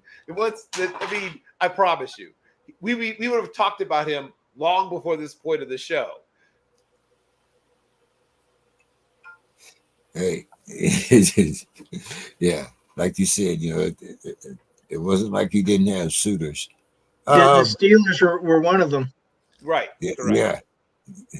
Bo, the Seahawks used last-minute heroics to beat the Clowns 24-20. And the Seahawks picked up defensive lineman Leonard Williams from the Giants for a 2024 second-round pick and a fifth-round pick in 25. Bo, talk about your 5-2 Seahawks. Yeah, so as a fan, that was a really frustrating game to watch. I'm glad they were able to close it out. But, man, they were really trying to lose that game. So that the whole time you're sitting there, you probably had a couple more beers than you needed watching that game. But as far as picking up Leonard Williams, that was a nice pickup, especially because you're going to pair him with the return of Frank Clark. And when you look at a Seattle defense that has Pro Bowlers all the way around the secondary, and you have Bobby Wagner back, it's a defense that is giving up just under 300 yards a game over the last 5 games, or 4 games rather. There's 18 or 21 sacks in the last 4 games. So they're leading the league in sacks. They're leading the league in yards allowed, points allowed. They're under 20 points, so I mean, they're a solid defense. And then you're going to bring back Frank Clark and bring in Williams. All of a sudden, that's going to make that secondary even more dangerous, because now you have a real pass rush. So this is quietly becoming one of the best defenses in the league. Young, too. Very young. Absolutely. Let's see. Don, the Cowboys rout the Rams 43-20, and the score really wasn't that close. But Dak Prescott throws for 304 yards, 4 TDs. CeeDee Lamb has 12 catches, 150, that's supposed to be 157 yards and 2 TDs. Don, were you impressed with the Cowboys last week?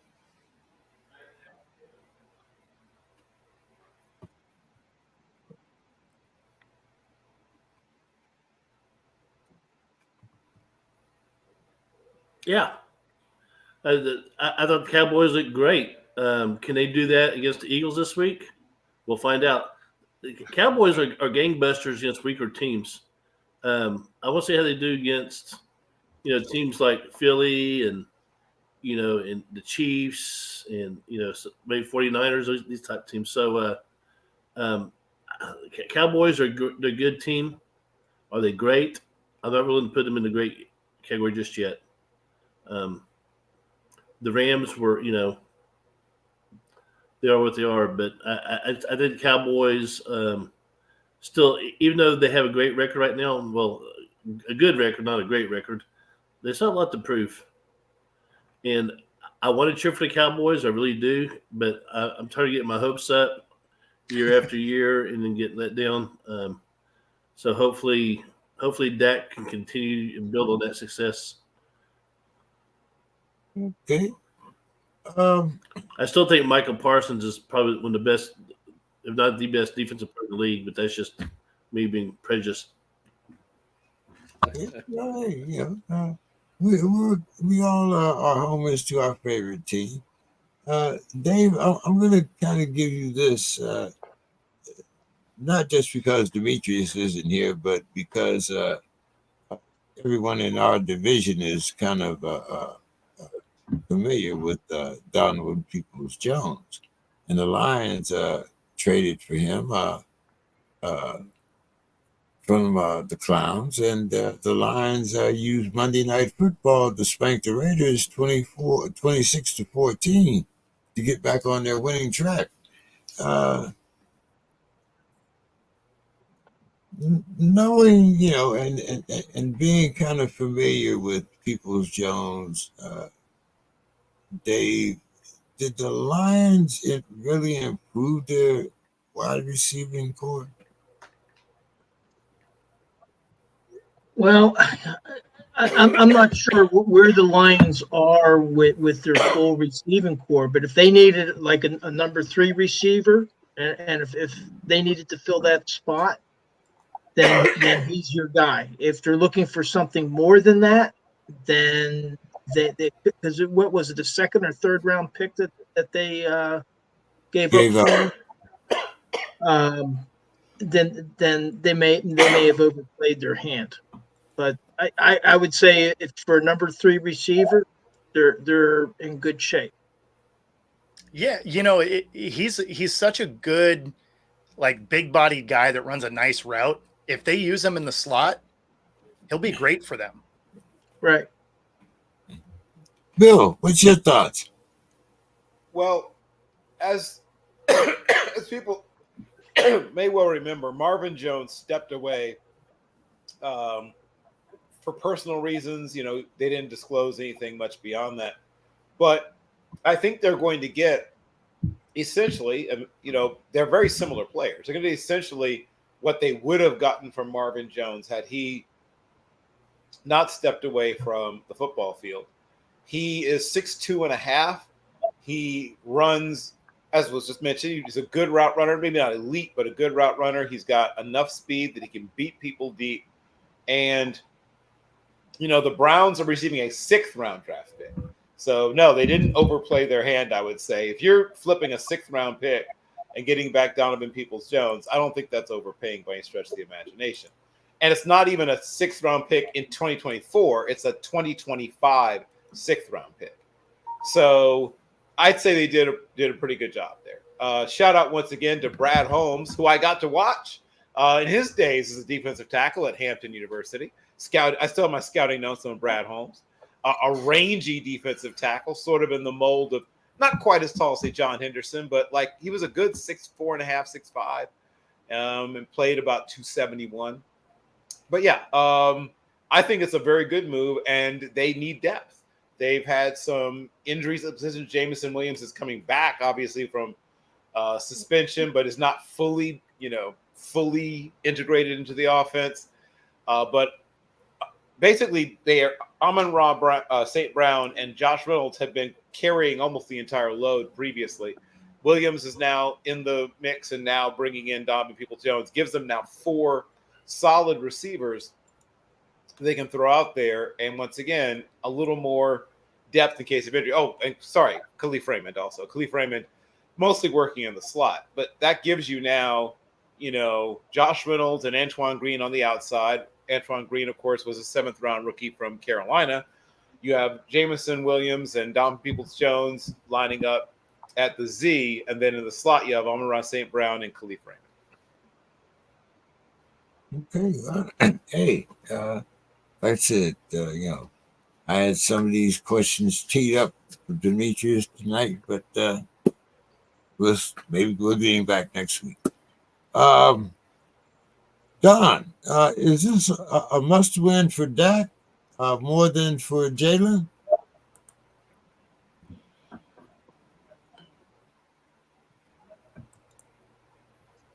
This Cowboys-Eagles game. A must win? Yeah, a must-win. And Don. Yeah, so it's kind of early in the season to be calling something a must win, but yeah, for the division, you're playing your arch rival. Anytime you play the Eagles, it is a must win. I hate to call it that, but yeah, when you're a Cowboys and you're playing the Eagles, it's a must win. When you're a Cowboys, you're playing the Redskins, the Commanders, it's a must win. You're playing the Giants, it's a must win. So anything in that division is a must win, yes.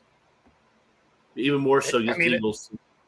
It's a team over 500. I feel like it's a must win because we haven't seen them do it yet. Right. Yeah. Bo, let's talk about the Commanders here. We've seen the trades that they make. Chase Young and another defensive lineman, some of the best. Are the Commanders cleaning house or clearing house? And do you think that maybe Ron might get a magic pink slip? Yeah, I think the Raiders broke the seal. So the next hammer to fall is going to be on Riverboat Ron. I think he's going to find his way out of town, and they're selling pieces off and they're getting draft picks. So this makes it seem like they are getting ready for whoever's coming in next to be able to put the team together that they want.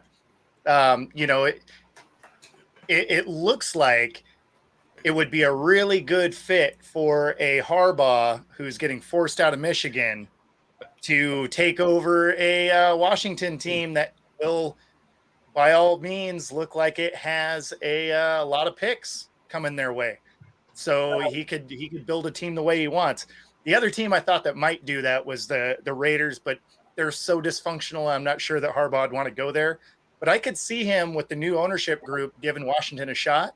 And in that scenario, you don't have to worry about also finding a DC. He'll probably bring one with him.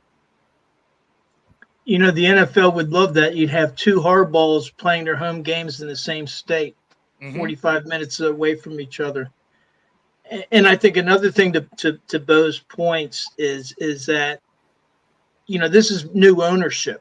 So Ron Rivera was hired by the previous ownership, and it would make logic that they would want to get their person in there, and maybe they'll give him another year. I think he has one more year on his contract, but nevertheless, I think I don't think he's long for Washington. And the new ownership, Josh Harris is the majority owner that went to high school right in this area, Montgomery County, Maryland, and he met with the players, and one of the things that the feedback that he was getting is they're hungering to have the hometown support of the fans. And then they're talking about like, hey, every home game, there's more fans from the other teams at our games than ours. And so, this talks about maybe moving the stadium.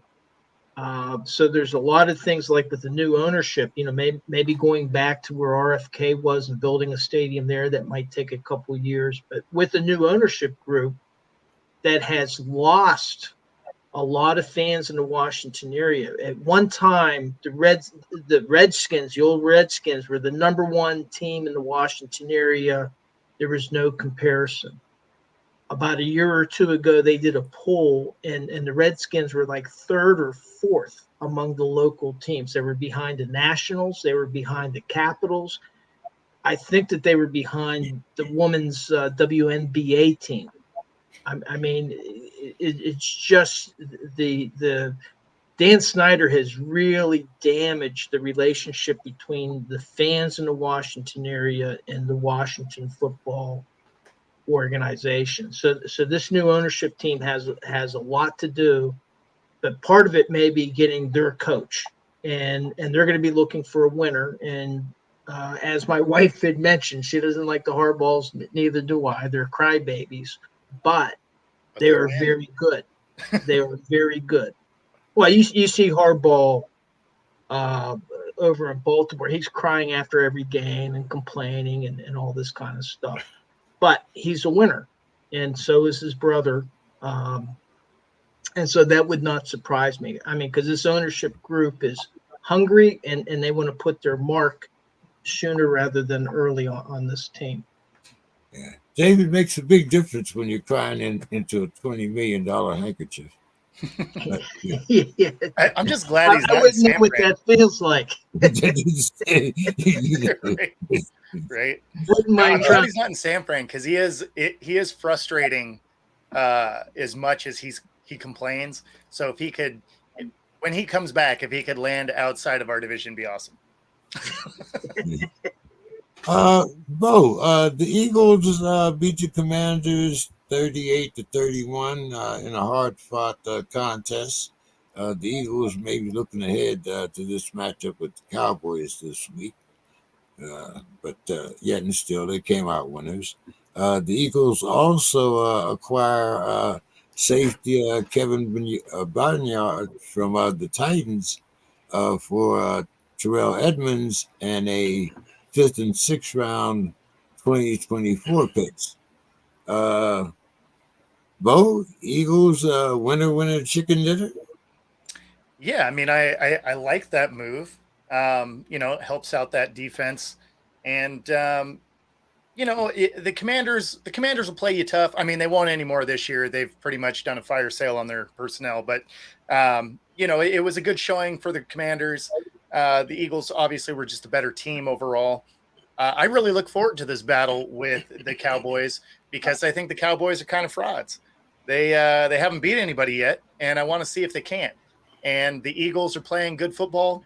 So I'm really looking forward to that matchup. There's actually a few of those this weekend that, are going to be a good watch. So, but yeah, I mean, overall, I like what the Eagles are doing. And, their team is playing better football each week. It's something that was very weird about the way they started the year is they just were not consistent. They didn't look sharp. And so they're finally kind of getting back to the way we've been seeing Eagles football the last couple of years. Bill, the Raiders do a little housekeeping. They take the brooms to the GM, the head coach, the offensive coordinator, and they bench Jimmy Porn. What the hell's going on with the Raiders there, Bill?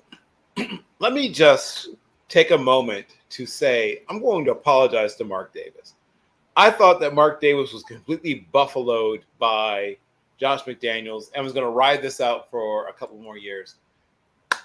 Congratulations. Well done. Mark Davis said, I am not going to just watch this anymore. So Josh McDaniels is one of those people, you heard things about like nepotism and born on third base and thought he hit a triple. He is, of course, the son of a legendary coach. His father was the coach at Canton McKinley High School for, 27 or something like that years. He was a guy that sort of got rocketed up into the profession very quickly. This is his second bite at the apple being head coach. And each time he's managed to piss everybody off. Just in case you're wondering, he is abrasive. I have had the great displeasure of being in some press opportunities at things like the combine and things like that, where he's been on the podium and his arrogance permeates the room. He is a very high-handed, sort of self-satisfied kind of person. I'm not a slight bit displeased to see him brought down by this. But I can also tell you he'll get a job as an offensive coordinator like that. For whatever reason, people cannot stop hiring this guy. So he'll be back somewhere very, very soon. New England? Sure, why not? I mean, so for whatever reason, people cannot stop hiring him. But, and then the GM was kind of a puppet. Like, they've got to go away from this puppet GM thing. Stop hiring the GM that the coach wants. It just blew up in your face just 2 years ago. Please get a real general manager for real this time. And what you should do, if you're really smart, is weaken your opponents and strengthen yourself. There's a man named Tim Terry who works for the Kansas City Chiefs. He is ready to be a GM. Go and get him. Or maybe Mark Bergonzi, who is the assistant GM to Brett Veach. Go and get those guys. They're ready for the job opportunity. You'll weaken your opposition and strengthen your team. Stop bringing in these GMs who are, I mean, no offense to Mike Mayock, but he's learning on the job, right? I mean, I love Mike Mayock, but he wasn't, I mean, it's 2 steps above hiring me.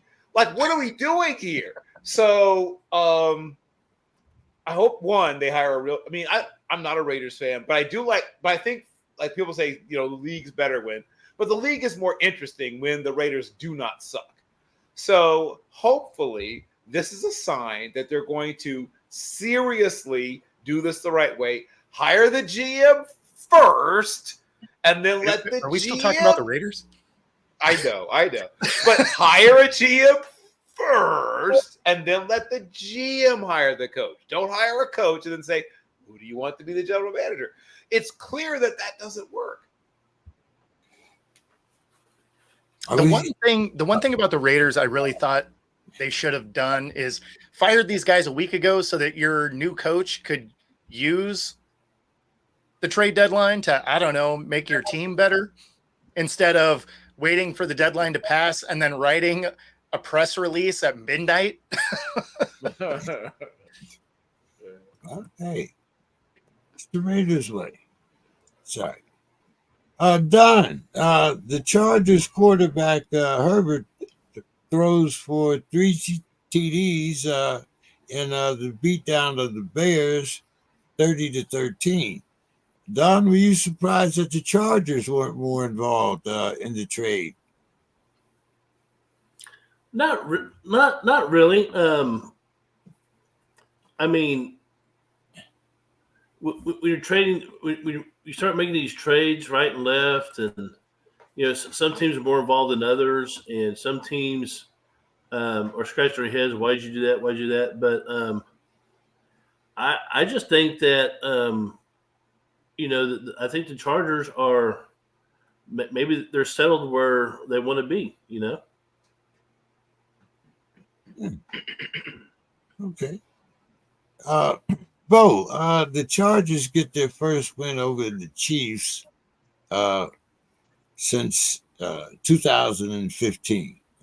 They win 24-9, holding Mahomes and company scoreless in the second half.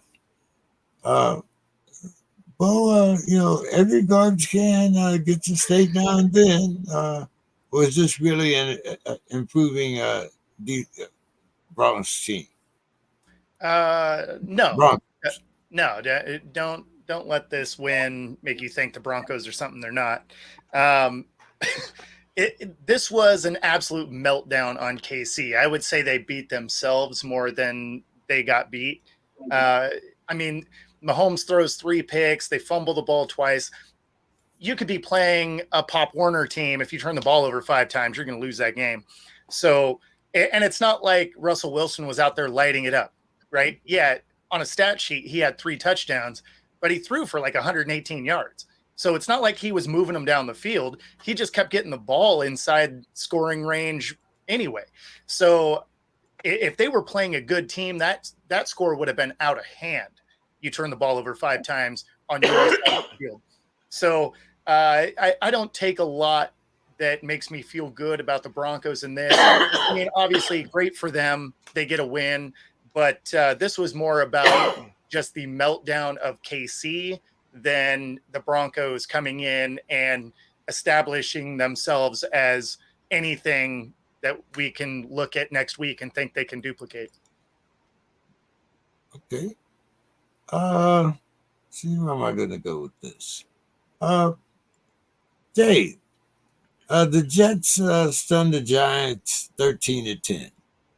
The defense holds the Giants scoreless in the second half, while the offense scores an overwhelming 2 field goals. Dave, which of these teams will have the most losses? The Jets or the Giants? Stuns the Giants. I don't. I mean, the Giants are 2-6 right now, and the Jets are 4-3, and they have some common teams. They're both going to be playing the Raiders. They're both going to be playing the Commanders, and they're both going to be playing the Patriots. All three of those games could be winnable games for them. But I would say that the Jets, with their 4-3 record, kind of have the edge in terms of having less losses than the Giants, and they're. And I think the Jets defense is actually pretty good, but when you're spotting a team 3 losses already with a 2-6 record, and you basically have an identical, 3 of their games or matches. I don't see the Giants going anywhere, and the Jets might win a couple. Actually, they're talking about Aaron Rodgers maybe even trying to be back if they somehow make the playoffs for playing it. He was talking on Pat McAfee about the possibility of being back as early as December, which would be incredible considering the injury that he had. How many players turn to ayahuasca if Aaron's back in playing before the end of the year? I'm just asking. I might want to, build up my cash here. But anyway, I mean, you have to think there'd be quite a few, right? Especially if you're injured. On a side note, the Rangers just went up 5-0. Oh, okay. Ninth inning. Ninth inning. They scored 4 runs in the ninth. Yep. Ooh la la. Let's see. Bill, the Pats trounced. The Finns trounced the Pats, 31-17. Of course, Jalen Ramsey made his return, and he had a 49-yard return of an interception. Yep. The wide receivers Waddle and Hill combined for 15 catches, 233 yards, and a touchdown each. Bill, your thoughts on these Pats, even though, on the Finns, even though they got destroyed by the Bills? Well, everyone's heard the term styles make fights. The Dolphins are capable of looking, just ask, a few teams, but are capable of scoring almost at will against some teams. Matchups are everything. And when they face certain other teams, they get exposed. Also, they had, injuries are part of the game, but they had a lot of players out, either lost prior to or during that game against the Bills. But here's what I will say. They'll see the Bills again, right? And I think the outcome will be dramatically different. They may not win it, but I think it'll be a dogfight. I still think the Dolphins win the AFC East. That was what I said preseason. I'm sticking by it. I think that they have – the only thing that even concerned me a little bit coming into the season was their pass rush. And obviously, injuries have changed some things for them, but I was a little worried about their pass rush. But they've suffered some injuries, right? They've lost a couple of their better running backs. They still have at least 1 or 2 running backs that are left. They're still pretty good. Jeff Wilson's now back, and he'll be the primary guy spelling Mostert, Salvan Ahmed, and has been nicked up at times, and of course Devin Shane is on IR. If they can figure out how to get consistent production out of the tight end position, that'll be the most unstoppable offense in football. But my concerns, like I said, were mostly about the pass rush on defense. If they're able to, and I thought they might be in. I knew that one of the, I knew that I thought that most Sweat and Young might be moved. I thought they might be somewhere in the fight for maybe get to land one of those two. If they had landed Montez Sweat, for instance, I think that would have made them a very, very dangerous team going forward. But they're still a dangerous team. Like I said, so they're still the best team in the AFC East, in my opinion. Okay. Don, the Ratbirds D gives up a touchdown right off the bat. And then they surrender 2 more TDs in the fourth, but they hold on to beat the Cardinals 31-24. Gus Edwards runs for 3 TDs. But Don, are the Ratbirds more vulnerable than fans think? Well, you said it. You said it all, James. You said you hung on to beat the Cardinals. So to me, that's I hung on to beat the Cardinals. That's like saying, we pulled it out against France in war. I mean, what the hell? Poor France. I don't know. Yeah, France and Yu Darvish have both caught strays via dog tonight. I get your point. So Did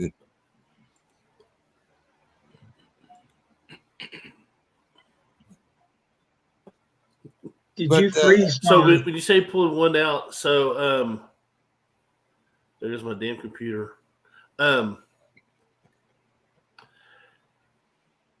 It's like the Rangers just won.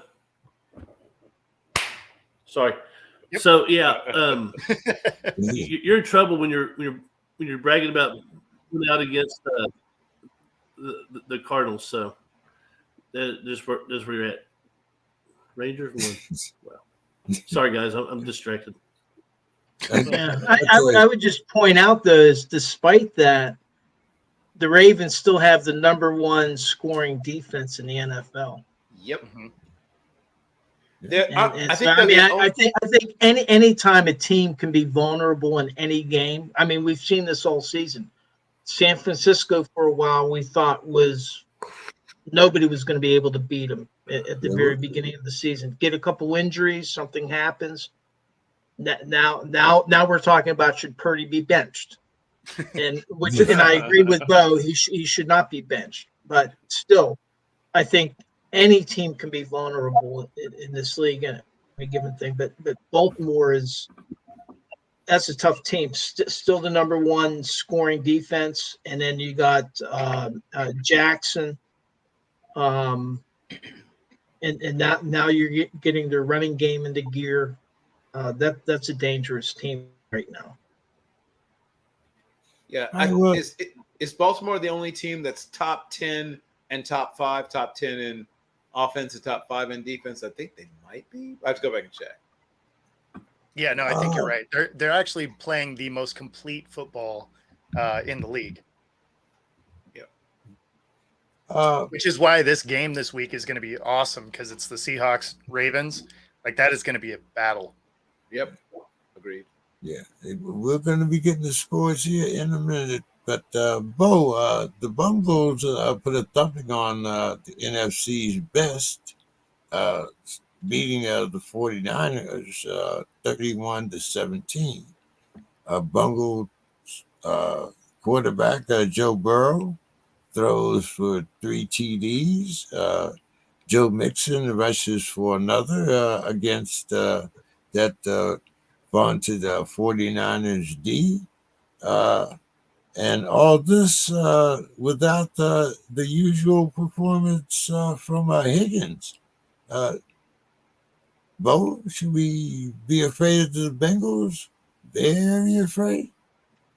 Yeah, I mean, they're a good team, and they are doing something that they've done the last couple of years, where they started incredibly slow and have continued to turn it on as the year goes on.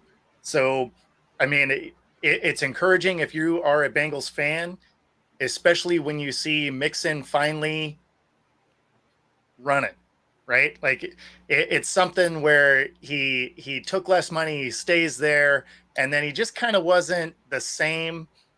So for him to have a breakout game, especially against a defense that, you know, up to this point has been one of the better defenses in the league. So now, granted, they have injuries, and so you can only take so much into that. But, you know, when you're looking at it on a big scale, the Bengals just continue to get better week in and week out. So, I mean, whether you're afraid of them or not, you have to take notice. It is still the Bengals, so they don't have a great defense, but they can score. And so if you don't also have a decent defense, your offense better be good, because it's going to be a track meet. Yeah, definitely. So my favorite part of the program here, the Jags throttled the Steelers 20-10, and that score, you know, should have been, you know, that's not indicative of really the way the game went. So what happens when Pickett goes down? Well, now you know, right? We get Mitch. So I was worried about the Steelers quarterback situation preseason. So what do we do now, Dave? Do we explore USL players, CFL quarterbacks? Do we go to Robert Morris, Youngstown State, Mount Union, used car salesman? I mean, you know, is our win streak over, Dave? Well, I was at the game, got soaking wet there, but luckily I had pretty good rain gear, so I was fairly dry. But I was thinking mostly tears. Well, there were tears there too. And really the score, the Jaguars got into the red zone 3 times, and the Steelers defense got 3 turnovers. And of course, DeMonte Kazee James Harrison was at the game, so I guess he was trying to replicate the Super Bowl interception, ran it out, and then stepped out of bounds at the 2-yard line. And ironically, the Steelers offense was able to march down and get a field goal off of that, but they were unable to get any points off of the other 2 turnovers. You know, the popular shtick in Pittsburgh is that it's all Matt Canada's fault. And there's all the fire Matt Canada chants. And again, in Utah, the Pat McAfee show was there. They were going to fire Matt Canada over in Utah for whatever reasons. But honestly, in this game, I thought it was a well-called game. The play calls were spot on. The first third down was a pass to Deontay Johnson down the middle of the field. He had 2 hands on the ball. It was not a perfectly thrown ball, but a receiver of Deontay Johnson's quality should have been able to bring it down. Then on the next third down, they had 4 straight 3-and-outs. The next one, Deontay Johnson dropped another third down catch, perfectly catchable ball. The third down, Kenny Pickett underthrew a wide open. Pickett was behind the receiver. Kenny Pickett underthrows the ball, and it's not picked off. It might have been. It was a little high, but he was able to deflect the ball. It was a really good, well-defended play. But that was on Kenny Pickett. And then Deontay Johnson missed and this wasn't Deontay Johnson's fault. Kenny Pickett kind of, as he was scanning the field, Deontay Johnson wide open in the end zone, and Kenny Pickett threw it a little bit too late. I think that he expected Deontay to sit where he still kept going, but if he had seen him a half a second earlier when he was wide open, that was a touchdown. And so there was a lot of plays by the offense, and I won't get into the offensive line. They had a lot of issues, and this was not scheme. This was not play calling. These were players not executing. And I'm not going to quote a famous Tampa Bay coach that talked about execution. But in any case, the other thing I'd like to bring up, and again, I'll caveat this did not impact the outcome of the game, but it impacted scores. The officiating was absolutely horrible. And the head ref, it was his first year as the head ref. They had a woman on there that she was also in her first year's, I think it was her first year refereeing. Well, on the field goal, in order to bring the Steelers within the 9-6, they called Ciamalo as being offensively offsides because his helmet, not that his helmet was in the neutral zone, but because his helmet kind of came over the football. And it was like, number one is when you look at the screenshots, you see a Jacksonville Jaguar that's clearly lined up with his hand in his helmet in the neutral zone. And yet they somehow called the Steeler for it. And then another thing was on the roughing the passer. You had Keanu O'Neal, a defensive back, made a picture-perfect tackle, did not put his weight on Trevor Lawrence, and he was flagged. And actually, a little bit later on, Merrill Hogue said that the tackle he made was exactly like the films that they used to send around to the team saying, this is the way you tackle a quarterback in the pocket. He said it was picture-perfect for it, yet those referees flagged it. But then right at the end of the first half, a defensive lineman for the Jaguars hits Kenny Pickett. He's already passed the ball, hits him, takes 2 steps and drives him into the ground and knocks him out of the game, and there's no flag. So it's like if you flagged the one, which I didn't agree with, well, definitely you should have flagged this one. So the state of officiating in the NFL is horrible. Not a lot of 300-pound DBs in the league, putting all their weight on the quarterback.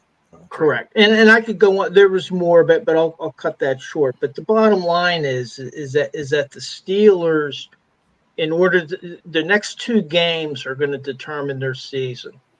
They have Tennessee here this Thursday night. Kenny Pickett is going to play. He practiced fully.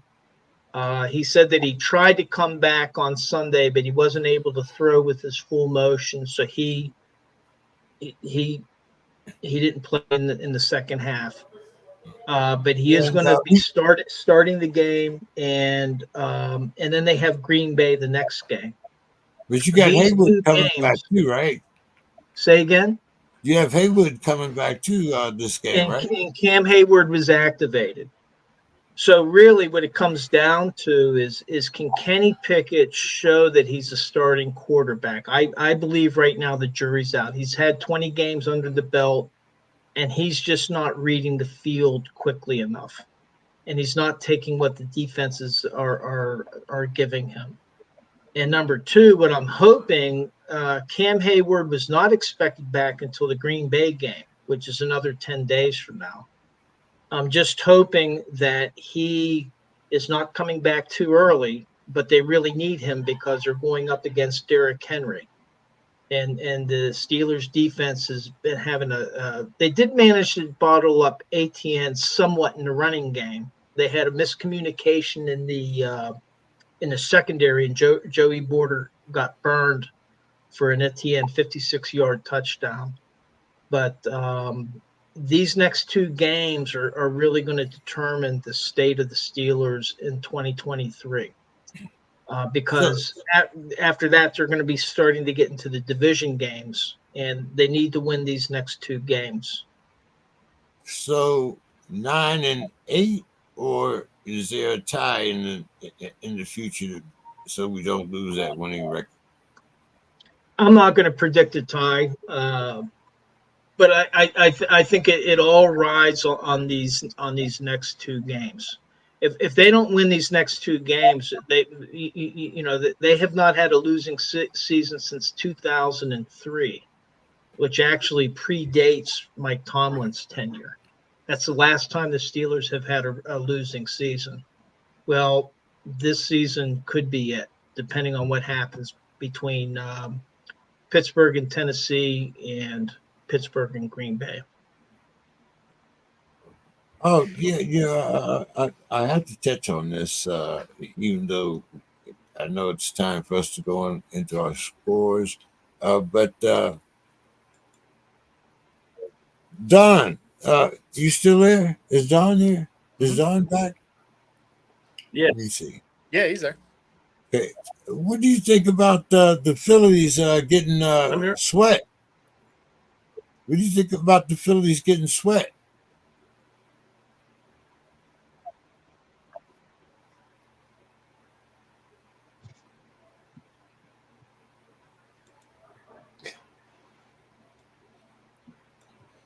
Did you hear me, Don? What did you think about the Phillies He's about to hear you. There we go. acquiring sweat?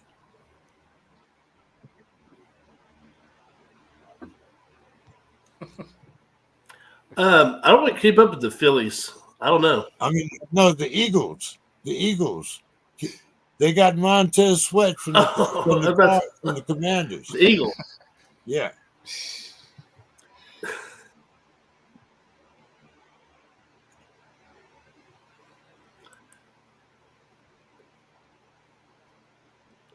I mean, you put your team together based on your needs, and I think if that's the way, if that's the route they want to go, I mean he's their guy.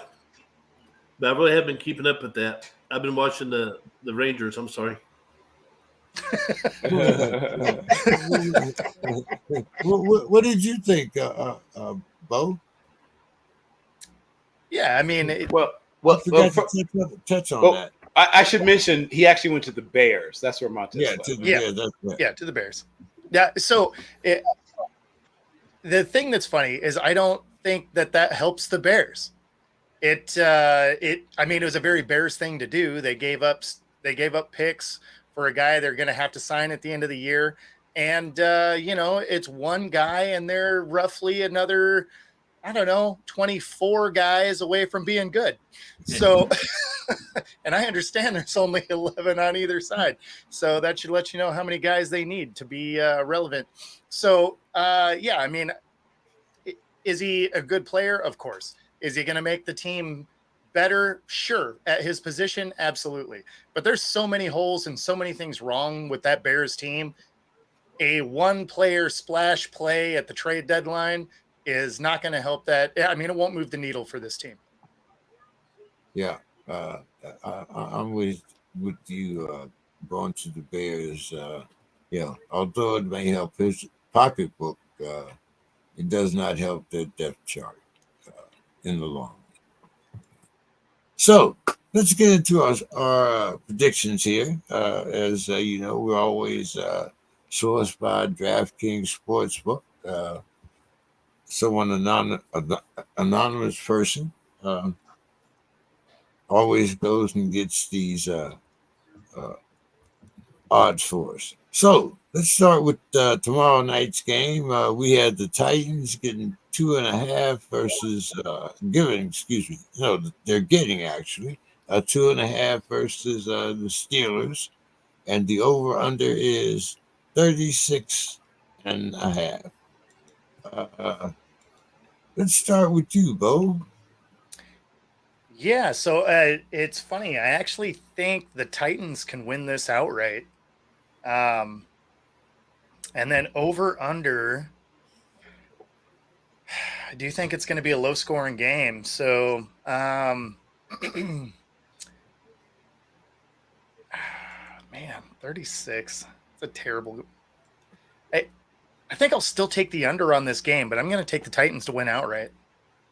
Okay. What about our Sunday morning game, Bo? 6:30 from Germany. The Finns are getting 2.5 versus the Chiefs. Over under is 51. Did we hear when they left? Did we hear that this week? I think Kansas City left Thursday morning, but I don't know when Miami left. Ah, man, because that sways my pick so much. Because if somebody left on Monday, I'd be taking them because both these teams can score. I do like the Chiefs' defense better. I will take the Chiefs and the points, I guess. Over under a 51. I'll take the over. So yeah, I guess Chiefs and the over. Man, yeah, I really wish I knew when the Dolphins left. Yeah. I think the Dolphins left Wednesday. Oh, okay, so relatively similar. Yeah. I mean, it wasn't that like somebody went over there 2 days, ahead of time, something like that. At least I got you. Well, Bill, we can ask Bill. Bill, we can get your picks and ask you when did the teams leave? Well, I believe they both may have left the same day. So let me just confirm that. I think the Chiefs traveled late yesterday or evening of yesterday. So they're there. I think they're there now, and I think they may have had a walkthrough in England, and I'll have to check on the. It's in Germany, Frankfurt, I believe. Yeah, it's in Frankfurt, Germany. But I'll have to check on the Dolphins. But let's see. Okay, so the difference in their two itineraries or travel plans. Excuse me. Excuse me. Is that There's a commercial for that? Which one is it? The Dolphins are getting to Frankfurt ahead of the Chiefs. Ahead of the Chiefs, yeah. Yeah, because the Chiefs I didn't think were leaving until Thursday morning. Okay. All right. Or Friday, actually arriving Friday evening. Morning. They're departing Thursday. So they're arriving Friday? I take that back then. If the Chiefs are arriving Friday, then I will take and the Dolphins are already there. I'll take the Fins in that game. Okay. Bill, your choices here. Well, yeah, I'll take the Chiefs in sort of a get right game. I think that the Dolphins will get off to an early lead, and the Chiefs will sort of be stuck in the mud initially. But I look for them to get a couple of big plays out of their defense. Tip ball interception, maybe a strip sack, maybe even a scoop and score.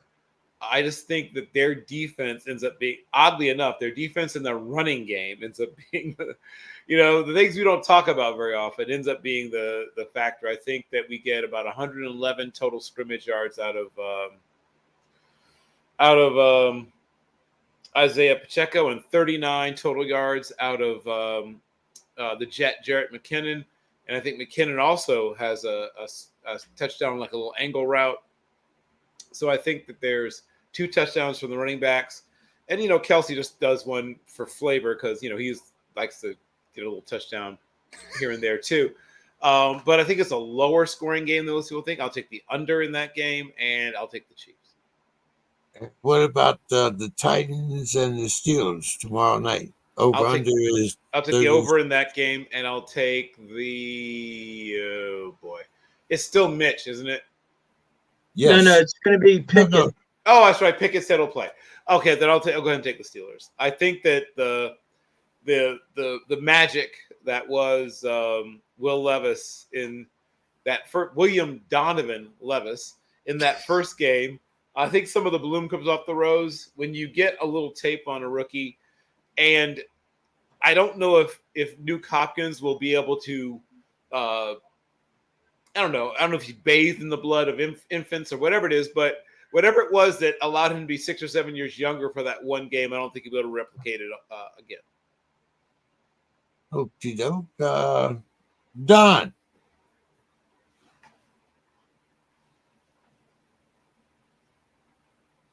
Oh, he's gone. Yeah, he's gone. He's not on the screen. Don told us he had to go about a minute or two ago. Okay. Then is it you, Dave? Yeah. So with the I'm taking the Chiefs, although Bo brought up a great point. I think that the Dolphins made the right decision in going early because the Chiefs are getting there Friday morning, and then they're going to try to have like a Friday afternoon walkthrough. I'm still going to take the Chiefs because I see a rebound game, maybe for Mahomes and company. And I will but I'm going to take the under because, with that travel over there, that can impact the ability of some of these teams. So I'm going to take the under in this case. For the Steelers-Titans game, with Will Levis, the other thing about him, yeah, he can throw a long ball, but he's also capable of running. And so it's going to be up to TJ Watt and Alex Highsmith in the defensive line to contain this guy. But with Hayward coming in, if he's healthy, the Steelers know they need to have this game.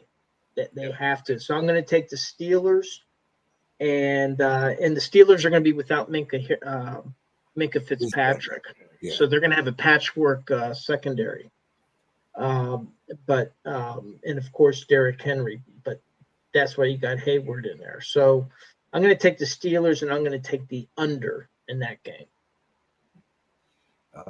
Oddly enough, guys, I'm going to take the Steelers, but while everyone is worrying about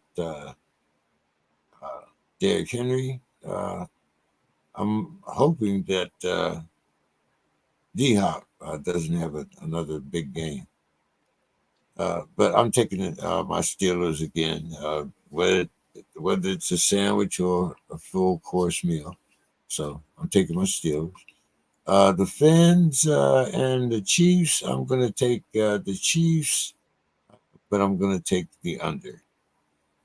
So let's see. Let's go for Sunday, 10 o'clock. Both Seahawks +6 at the Ratbirds. Over and under is 43. Yeah, so this is going to be a defensive battle. I'm going to take the Hawks. I'm going to take the Hawks to win, but I'll take them to cover anyway, 6 point. But I'll take the under on that. Okay, and the Cards getting 8 from the Clowns, and the over-under is 37.5. And Deshaun's still out, correct? Yep. Yeah. So the Cards cover. The Cards really like to cover this year anyway. And then, actually, wait, they're starting a rookie, aren't they? Clayton Tune from Houston. Man, what a dumpster fire of a game. I guess I'm still going to take the Cards to cover since there's no tape on the rookie. And it'll be the under. Browns win, though. Browns win. Okay. Bill. Yeah. I will take the. Let's see.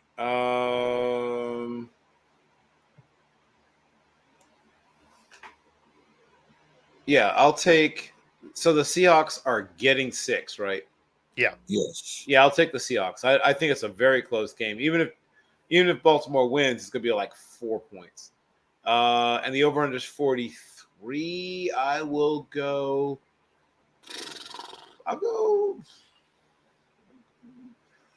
Oh, it's about right, isn't it? I'll go 1 over. I think it's a 44-point game, so I'll go 1 over. So I'll call that an over. And then I think it's an over for the next game too. But I think the Cardinals cover. I think that once again, I think the Browns win, but by about 4 points. Okay. Dave. Yeah, I'm gonna. Harbaugh can get his team up for big games, and this is a big game for them. I'm gonna take the Ratbirds, and I'm gonna go with the over. I mean, you got Lamar Jackson, and you still got the best scoring defense, so I'm going with that. And then in the next game, PJ Walker versus Clayton Tune. I tell you, the end of it, they're hurting at quarterback in the league overall. I think quarterback is they're hurting, and but the Browns also have a very strong defense. Mhm. So up against a rookie, I'm going to take the Browns, and I'm taking the over in both of those games. Okay, well, I'm going to take the Seahawks to cover, but I think that the over. I'm going to take the over. As far as the Cardinals and the Clowns, I'm going to take the under, and sadly enough, I think the Clowns win here. They're playing at home. So home field advantage and much better team. I'm going to take the Clowns. The Steelers The need next, some help. the next two, that's the problem. When we had our bye week, everyone won. We needed, the next two, the Bears +8 from the Saints, and the over under is 41. I'll take the over in this one, and the Saints. The Commanders getting 3.5 from the Pats, over under is 41. I'm going to take the Commanders and the under. Bill. Yeah, this feels weird. The Bears are getting 8 from the Saints. I think that. Oof, I'll take the over. I think that there's more than 41 points going to the game. Well, it won't be a full-on shootout. I think there'll be some explosive plays. Oh, the Bears 8. Fields is still out, right? Correct. No Justin Fields. Yep. But they've proven they can move the ball even without him. Tyson Bagent has been efficient, if not spectacular. But 41. That's Sue's guy. Oh yes, right. From the old PSAC up in the. I think they're the only non-Pennsylvania school, I think, in the PSAC. But I'll go over, and I'll say the Saints win, but the Bears keep it a little closer, more like 6. So I'll say this. I'll go with the Bears. Although I think the Saints still win. I don't understand why the Commanders are getting 3.5 points in this game. Because they just got rid of half their defense. I still think they'll have enough to defeat the Patriots, and who are. I mean, I don't know if you've seen them. That's not a good football team either. And I will take the over, if only because, like you just said, I think that they will not beat up Michael McCorkle-Jones as badly as they would have otherwise. But yeah, I'll take the over. Yeah. You can look at some reels of the Keystone Cops if you want to see the Patriots in action. But go ahead. Is it Dave? Did I get you on these two? No, not yet. So the first one is the Bears and the Saints. I'm going to take the Saints and the under, and the Commanders and the over. Okay. Bo, do we get you on these two? No, not yet. So I will take the Saints to win. This feels like maybe the Saints finally have a breakout game. So I'll take the over. I'll take the Saints. And then this is another one of those games where both teams are just bad. So I'm going to take the Pats at home, but the under. I'll take the under. But yeah, I mean, the Pats are terrible, but the Commanders just got worse. So, and I'm not convinced they have a coach by the time game time kicks off. Which team? I mean, you're not wrong, but Commanders. I think Ron is the first one out. Although Bill may not be far behind. Okay, now I know that there was the quarterback situation of the Vikings, but I found this very interesting. Bo, the Vikings are getting 4.5 against the Falcons, and the over/under is 37. The second game, the Bucks are getting 2.5 from the Texans, and the over/under is 40. Your thoughts here, Bo? Yeah, so the Vikings not being favored makes sense because not only did Cousins go down, but 2 weeks ago their backup was down with a back injury. So the quarterback that's going to be hitting the field is the one they picked up yesterday. So he's going to have to do that Baker Mayfield thing where he comes in on 3 days and has to play a game. I don't think Dobbs is a good enough player to do what Baker did there and actually win. Especially without having Justin Jefferson. He is a rocket scientist. He is. He'll absorb. Yeah, So you're saying he'll absorb the playbook. Now, can he deliver the playbook? That's the real question. So, on the other hand, you have Baker, who doesn't absorb the playbook through his entire year with the team, but he can at least sling the rock around. So yeah, I'm going to go with the Falcons. Get that one. It'll be the under though. And then I'm going to go with the Texans at home. I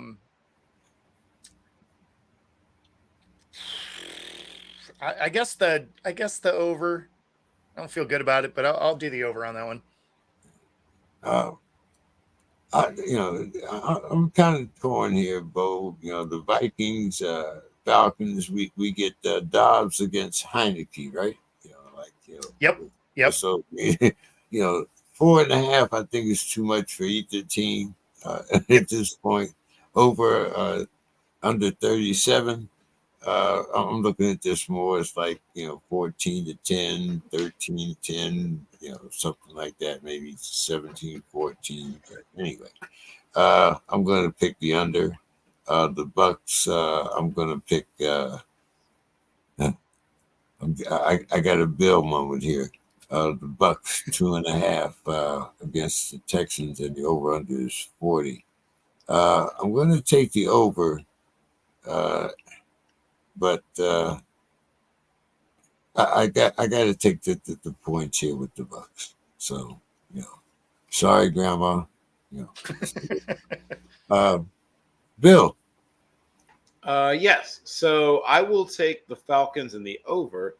I think you're going to see a little bit of Heineke magic. I guess it doesn't work as well as Minshew magic, but that's essentially who Heineke is, right? He's a less Joe Dirt version of Gardner Minshew. And then in the case of the Bucks, and this is sort of the better version of the same guy, right? So Heineke. So if you've seen those things like when you were a kid and you're in the human evolution and you're watching you see there's a chimpanzee and then Australopithecines and then Cro-Magnon and then what. So you have down here you have Taylor Heineke, then you have Gardner Minshew, and then you have Baker Mayfield. They're all kind of the same guy, but slightly more evolved. And I'm going to go with the Bucks, especially since they're getting 2.5, which just seems quizzical. The Texans are a better team than most people expected. Over/under's 40. I will go over as well. Bucks and over. Dave. All right. Well, you got two new quarterbacks in that game because the Falcons bench Ritter. They're going with Heineke, and then I guess Dobbs for the Vikings. But Heineke's been with Atlanta, so he's been practicing. So I'm going to take the Falcons in the over. And I'll caveat my over and unders. I was 3-12 last week. It was horrible on the over unders. I was better in the picks. I was 7-8, but take that with a grain of salt with whenever I give my over and unders. And then in the next game, Mayfield's he's had an injury, so he's playing, but I'm still going to go with the Texans and the under in that game. Okay, let's see. The last of the morning games, the Rams are getting 3 from the Packers, and the over-under is 39.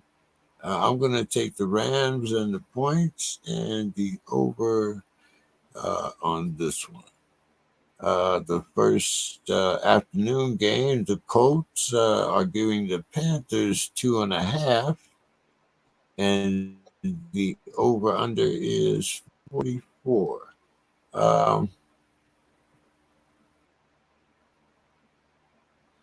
Gardner Minshew. I'm going to take the Panthers in this and the under. Dave. Excuse me, Bo. Yeah, so I'm going to take the Packers at home, especially because Stafford has an injured thumb on his throwing hand. So he's just really not going to be very accurate. I'm going to take the Packers to take that game. And then Colts, Panthers. Over under on right. Oh, sorry. 39. That's probably still an under. Jordan Love has not played well. So that'll be the under, but the Packers pull it off.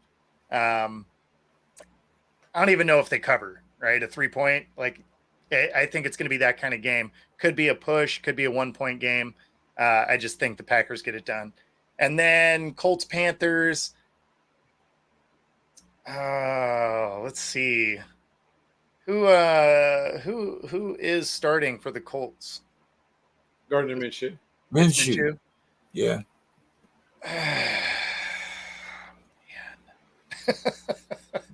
You know, I'm going to take the Colts anyway. I'll take the Colts and the under on that one as well. I don't know if the Colts can give up 2.5 to any team, but we'll see. Bill, I feel like that one's a coin flip, really. did we get you, Bill?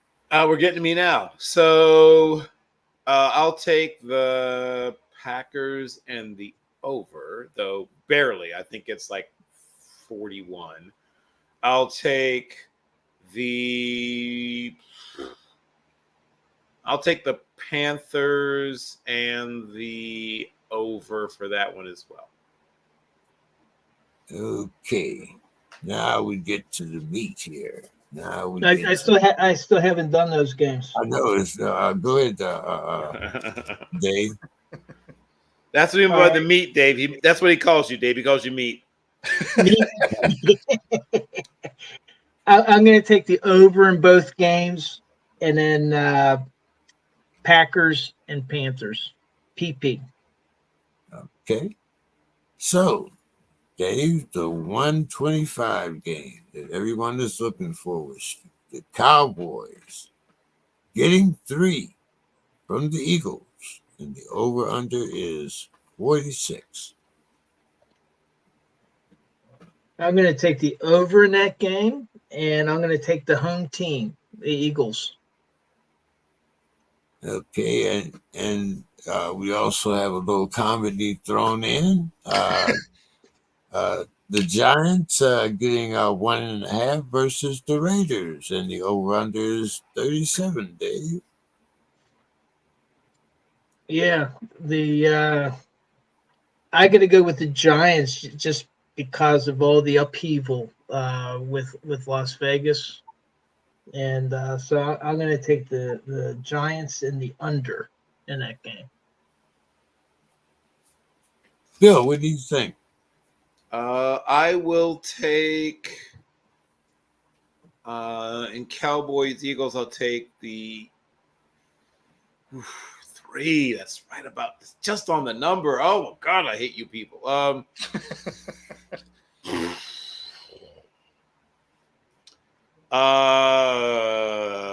take the over by like 1 point. I think 47 is the number. 23-24, and so I think the Eagles win the game, but I think they literally win it by 1 point. So I guess I'm taking the Cowboys then. And Giants, Raiders. I guess I can't pick both teams to lose. So I'll take the Giants, and I'll just take the over here. I think Aiden O'Connell makes it interesting and creates some scoring opportunities for both teams. Okay. Bo? Yes, I'm going to take the Eagles at home. I'll take the over, and 3 points. I'm kind of leaning towards it'd be a push. I think field goal's probably about what it'll end up being. And then Raiders, Giants. I'm going to take the Raiders here, not just because of, Team Ramrod there, but also because teams historically, after firing a coach, have a good percentage of winning that first game. They usually suck the rest of the year, but that first game after firing, they tend to do okay. So I'm going to take the Raiders and, and the rookie quarterback. I'll go that route. Plus, the Giants are, they're down another, another defensive guy because they came to the Hawks. Yep. Leonard Williams. Yep. I will show my blatant hatred for America's team and pick the Eagles. And I think we have another shootout here. I think we have another beatdown because I'm thinking that AJ 2 touchdowns receiving and Swift at least one on the ground. And maybe one for Mr. Hurts also. So I'm taking the over as far as the points. As far as the comedy review here, I think I will take the Giants and the 1.5 and the over. So Sunday night football and Monday night. Sunday night, the Bills getting 2.5. Playing at the Bungles, and the over-under is 48.5. Gentlemen, I'm taking the Bills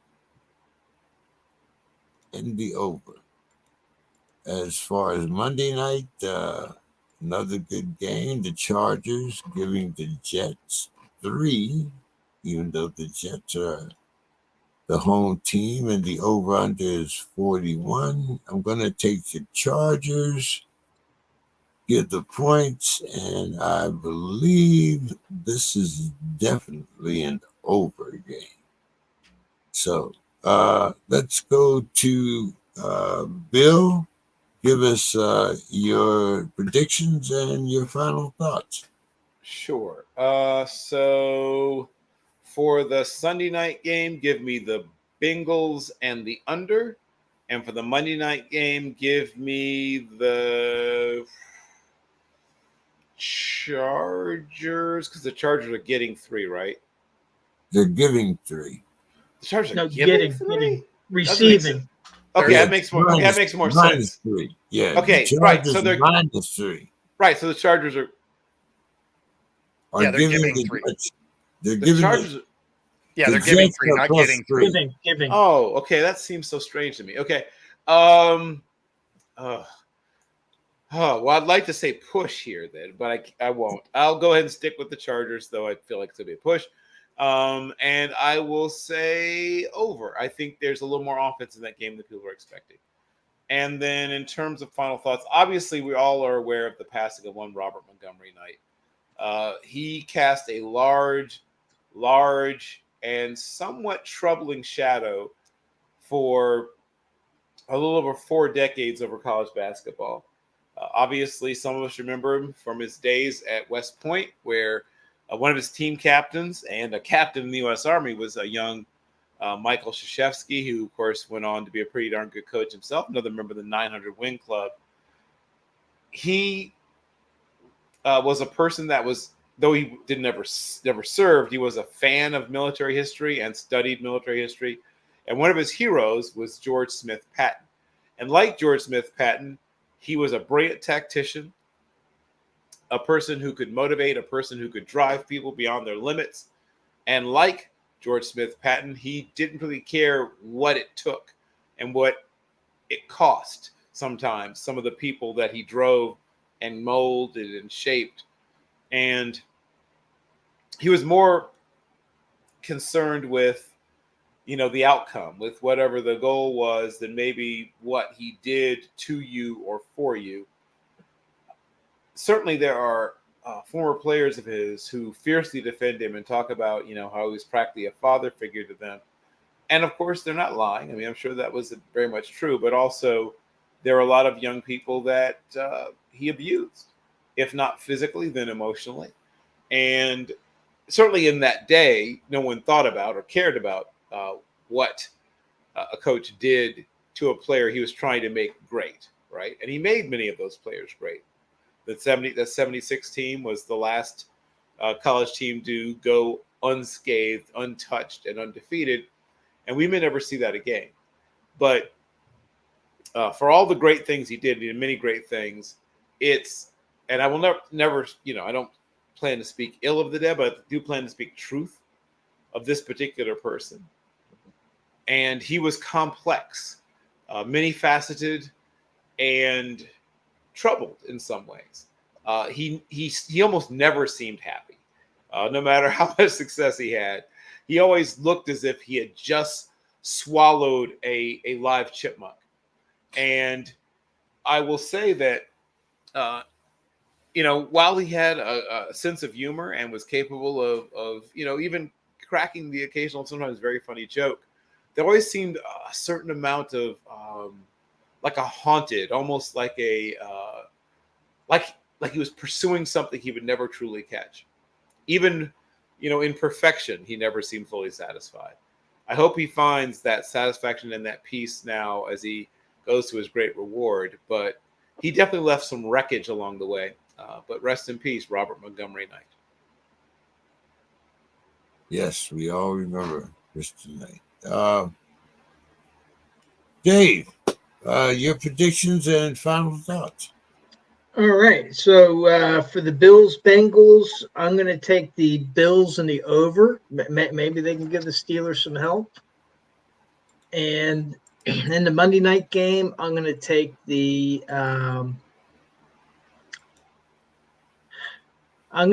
Jets in the under in that game. For my final thoughts, I attended the Sunday game against the Jaguars. I'm not going to be going to Thursday night games. I got a buddy coming back from Manila. We're going to watch the game together down here. Ken went to the Thursday night game, right? He just sent us a note. What's that? Ken is going to the Thursday night game, right? He's in Cranberry. Yeah. Ken is attending. Yep. Yeah. He'll be there, and Dee and a few other folks will be at the game.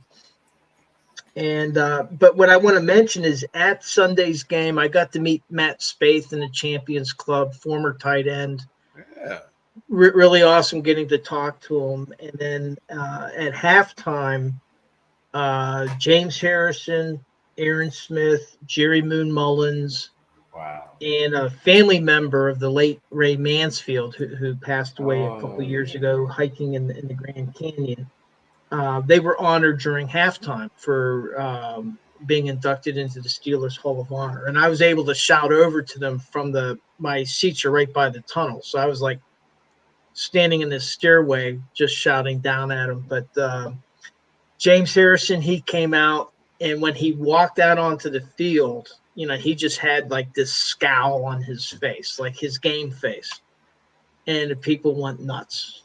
And then, but what was kind of fun is that a moment when he saw, like when the camera was away, he cracked a little smile. So I just really, really loved it. And what I really enjoy about the sport is the connection between the fans and the players. And sometimes, especially because of social media, it can get a little bit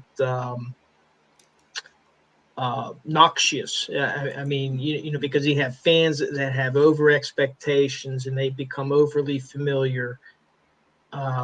but I like to think that for these Steeler players that were very warmly welcomed in the stadium, and James Harrison himself. I mean, he had left the team twice and came back the one time, but then went to play for the Patriots the first time for Cincinnati. But there's still a lot of warmth for that guy. And I really, for my final thought, is just the appreciation of that connection between the fans and the players. And I really love when these former players come back to the stadiums, where, they found former glory and had another chance to step out onto the field. So that's my final thought for tonight. Hey, Dave just mentioned, maybe you can, get the word. We need TJ to do a Pepsi commercial, not a Coke commercial, a Pepsi.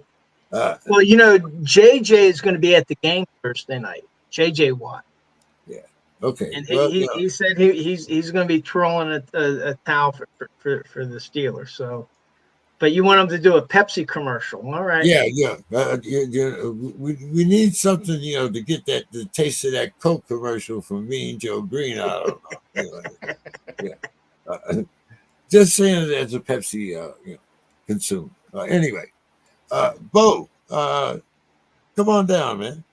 All right. So I will take the Bengals at home, just because we don't really know which Bills team is going to show up week to week at this point. They could come out and play really good, and other times they can just be, bad. Like, not even a good way to sugarcoat that. They just don't play good football when they're off. And so I'm going to go with the Bengals. They're heating up. The Bills are inconsistent. I'm going to still go with the over. Both teams can score points. And then it'll probably be a field goal kind of game. So I'll take the points there. And then the Monday night game, I'm taking the Chargers and the over. I mean, the Chargers are putting up tons of yards and points, and their defense, although not great, doesn't have to be great because the Jets offense is atrocious. So I will take the Chargers for a cruise to a win, even with that Jets defense.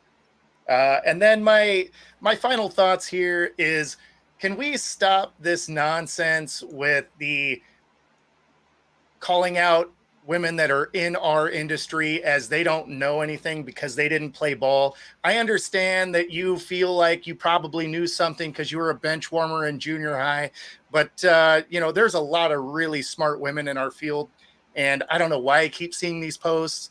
But man, we got to move past this. The NFL, it's 46% women as far as fans.